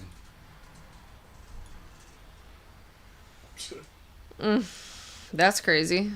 He has said the wrong thing every time he has spoken, and the problem is when he's trying to convince you of the points that he's trying to make that are supposed to inspire you, he's bland. He's dry. And then he says something dry and bland that shakes the whole world up like, I didn't know he was that important. What the hell? How you didn't know? This, and I know he's not American, but he white. It's Dallas. Yeah. He's a superstar. He's 26 years old. He just won a chip. Like, can't make no excuses for him. You don't know how important he is, or is the ownership trying to save off of paying the supermax, and they don't really know anything about basketball? That's not how you want it to look, of course. But it looks like he's being the fall guy, but usually your fall guy that is in that position speaks well. Right. This shit feel like the White House. They choosing the wrong people. All of a sudden. All of a sudden the billionaires don't have the right mouthpieces, or they just blatant, they just don't give a fuck enough to just say the craziest shit in the world and you supposed to go with it. It don't make sense. That's deep. What do you think about that, Kay? He didn't know he was that important to the franchise. That's crazy. You didn't know your star player was that important to the franchise? You didn't know one of the star players of the league was that important to the franchise? You didn't know that, like... That's funny. He top 5 on everybody's list. You can hate Luka and can't take him out of the top 5. How? How can you even fix your face to make that statement? Like, I don't get it. As the GM of any team... Do you, like, not watch your games? Do you not look at your ticket sales? Do you not look at your jersey sales? Very clear how to determine what player sells what. Only superstar I think you could say that about in the league is Embiid. Because right now the city is fed up with the Embiid and the trusted process and all that. So if we all bugged out if they traded Embiid, then you be like, oh, I didn't know. I thought we was over that. Yeah. Ain't no other person in the top 10 in the league that you can say that about. It's not. Just think about how foolish that is. And there's teams that have 2 of them. Yeah. And you still can't do that right now. You better break an ankle. What are you talking about? You better get rid of him when he on his way back. When we don't know yet. Like, it's scary to just have somebody represent such a franchise that is in a position to do great things and just talk like this about losing great talent. Right. That's scary. It make you realize how much money they make. It's like the colleges. Like, we ain't tripping over that NIL money because you know how much they made last year off of them young boys? Right. Well, crazy. And it also gets to the point, like, is this your job or is this your play? Like, are we chess pieces that you're just, like, playing around, moving, uprooting people's lives? Nonchalantly. Yeah, that's crazy. Oh, I didn't know. And a lot of people not talking about it, but they got the disgruntled owner. The billionaire lady that owned all the casinos that wanted the arena to be attached to a casino, and she thought she was going to be able to make it happen, and they told her she can't do it, and they feel like she was like, all right, well, fuck y'all then, and traded this nigga. Ooh. That's why we keep saying he the fall guy, because people know that she's disgruntled with the town anyway over what she thought her business dealer was going to be. She make more casinos than basketball. That's crazy. Basketball teams is something to joke about at a poker game. For real? For billionaires. It's like, oh, you got a team? All right, I'm going to buy a team too. And then when y'all get on the yacht, it's like, we beat you guys 3 times this season. That's wild, bro. Bro, it's not nothing for them, bro. And they make a killing and they employ a lot of people off of it, but it's not their top 3 businesses. Yeah. It's not a primary business. No. That's deep. I ain't never It's the country club. Damn, that's crazy. It's a leisure is what you're saying, basically. Yes. That's wild. It's just another piece. What do that make all these NBA players who base their whole lives off of playing? If you ain't making what some people is making, like LeBron is underpaid. Wow. Let's keep it real. And he make a lot of money. Yeah. He's underpaid. Mm-hmm. So essentially, there's a lot of things we can say. You might. Yeah, based on how much you bringing in. You might be a sharecropper at best. Yeah, for sure. I ain't gonna call you a slave. For sure. we all. All right, no. You got your property. Yeah. On the property. On the land. But it's my land. Yeah. You know what I'm saying? Yeah. It is what it is. But you earn your keep, though. Mm-hmm. Good. Yeah. I like you. You funny. That's how it go. Chicken George. Bro. That's crazy, bro. This shit deeper than rap. rap. Stealing chickens from my farm. Yeah. Yo, did you ever see the updated Roots, Joe? No, I watched. That's Roots. what I thought about when I was just saying that. I saw Roots so many times as a kid that I couldn't watch the new one. Oh, okay. I watched Queen and all of that after Roots, like all of the variations. Yeah. I seen all of that, and I found out that I had a slave name watching Roots. For real? It's a rice plantation on the joint. Man. Yeah. Anyway. I mean, well, shit. Who knows if my shit that too? Who knows? It's a street name. So you never heard that before. No. You ain't know that? Mm-mm. Yeah. All right. So we are at our last topic of the night. Yeezy. Oh man. Ugh. K, do it, K. Clearly, I've been putting off this topic. K, do it, K. K gotta bust a gun. So, Kanye be Kanye again. He be Kanye. Yay be yang. Yo, that's wild. That's like that should be rapper. That should be trending. Yay be yang. That should get trending. Like Yay be yang. And he went on Twitter and told us about Cousins, which apparently is a song. And in the song, he is talking about something relating to him swallowing a sword. Just say it, Kay. Giving fellatio to his kinfolk. Yes. Having inappropriate relations with his cousin. Incest.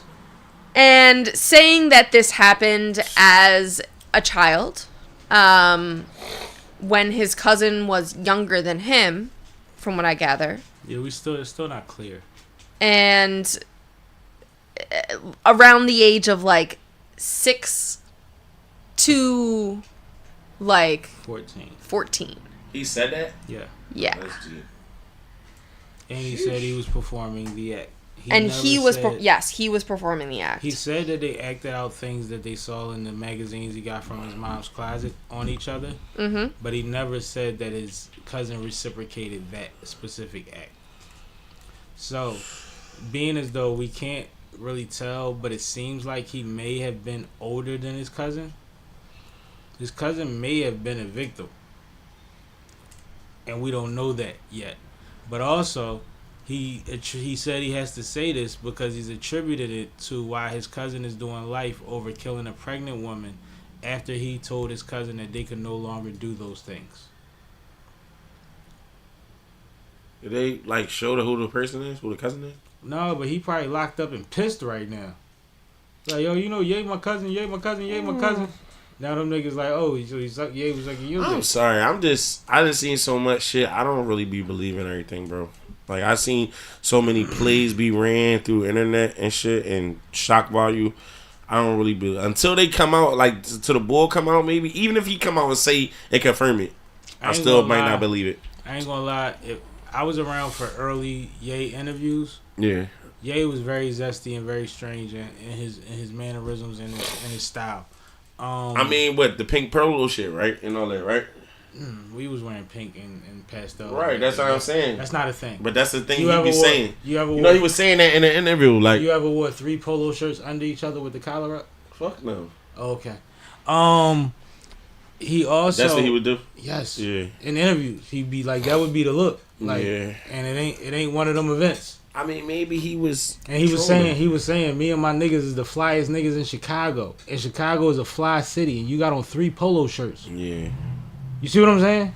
Like, keep it real. Maybe his troll game was on that. Let me land. Back then. Go ahead. If you listen to anybody he's ever been in a relationship with, that's a female that we know about publicly. Yeah. He styles and controls all of them fashion wise. Every single one of them. Kim Kardashian, who was somebody else damn near stylist and assistant. Mm-hmm. He was dressing her.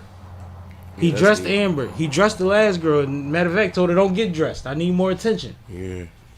Like, I gotta believe that we've seen a lot of parallels to maybe this is part of the reason that he got that glitch in his head, because he ain't been able to fucking get over the fact that, like, bro, you really them. Mm-hmm. And mind you, even in the documentary that just came out a couple years ago, that the homies film that he fronted on, he was talking about his porn addiction and how he always was going to magazine stands and grabbing Playboys and shit. Yeah.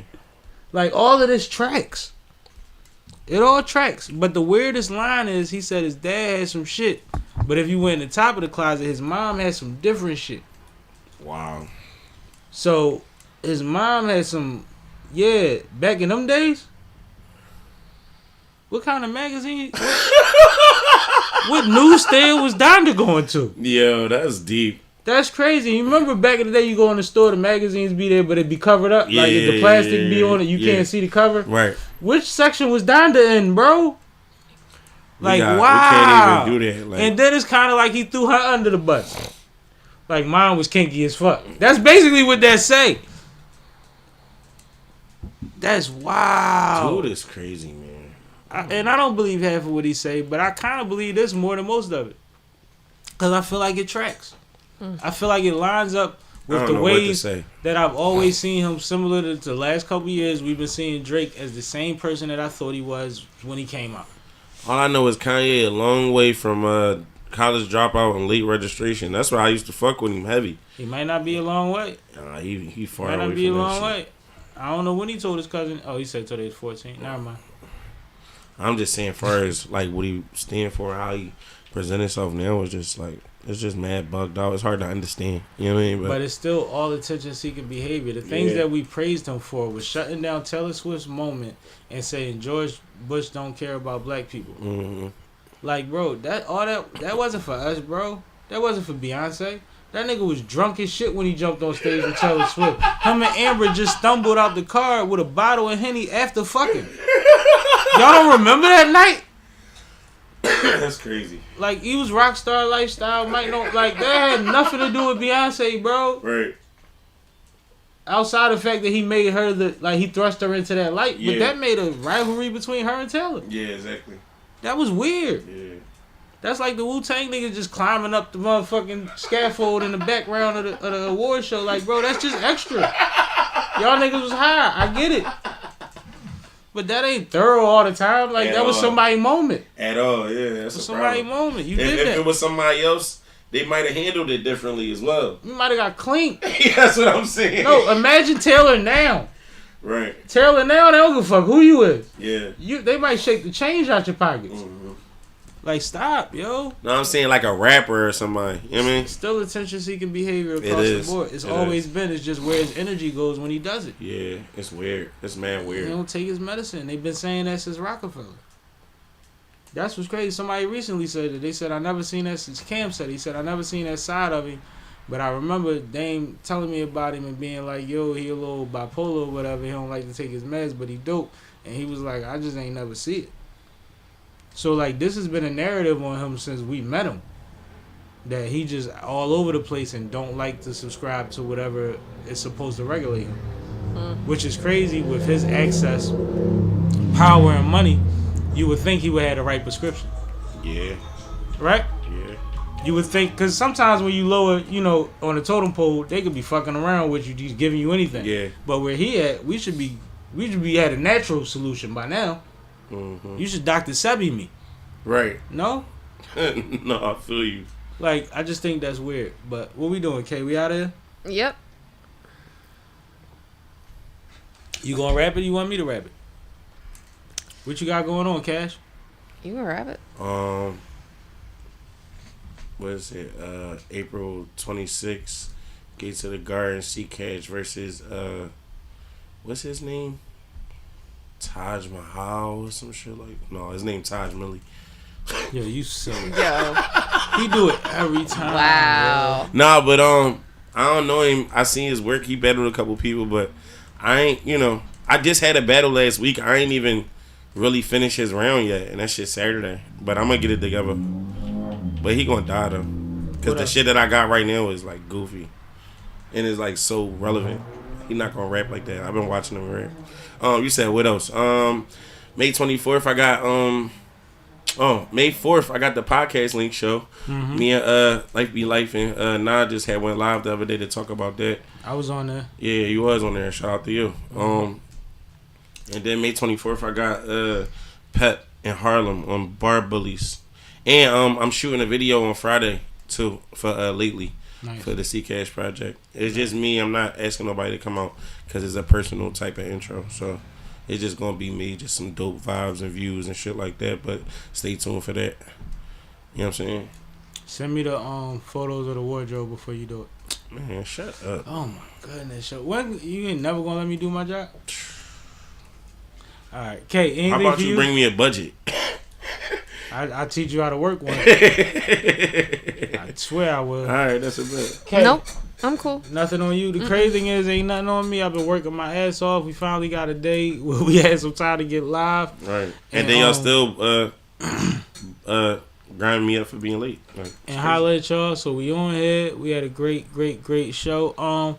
We'll be back soon as possible. But for now, for the time being, just keeping my head down, collecting these checks, man. That's why you got to hit that subscribe button. So hit the subscribe, hit the like, all of that shit. Hit the bell. So you know when we on, you know when we rocking. Because we going to come at y'all sporadically. I just can't plan ahead. I believe we might be back on next Thursday or Friday. But I'm going to try to get back on in between. And I might stream at some point tomorrow night if I go to this, when I go to this Cash Money reunion show. I just got to figure out how I mean. I might film some shit and chop it up. I might just go live. I don't know. But y'all might get a taste of the Cash Money reunion with me tomorrow. So just tap into everything we got going on, man. And we're going to keep giving y'all the business. And we have a tripping coming soon. Ooh. Okay. Tripping. I heard you. Nah, tell the people. Tell the people we got tripping coming soon. Okay. One of them, like tripping, like that. Okay, tell the people. Tripping coming soon. No, he's trying to get me to edit some video. That's all. We got tripping coming soon. I'm big, yo. I already know. Sure we do. All right. I just don't know what it is yet. I don't like it. Okay. I know what it is. Y'all drawn. Oh, yeah. Exactly. So, tap in with us, man. We see y'all later. We appreciate y'all, man. Don't start nothing. This is Sippin' with Sammie. I am Mr. Fly Shit, only the one and only Sippin' with Sammie. Sam Malone, Barstool Rug. If you ain't sippin' with Sammie, you ain't sippin' right. Please get your fucking life together. I'm sippin', I'm sippin', I'm sippin', I'm sippin', I'm sippin', I'm sippin', I'm sippin', I'm sippin'. It's all the way around. Thanks, Sammy. Fucking yuppie transplants. Move the fuck out. Get out of our fucking city. You ain't even fucking born here. Tired of you motherfuckers. This is Sippin' with Sammie. I am Mr. Fly Shit, only the one and only Sippin' with Sammie. Sam Malone, Barstool Rug. If you ain't sippin' with Sammie, you ain't sippin' right. Please get your fucking life together.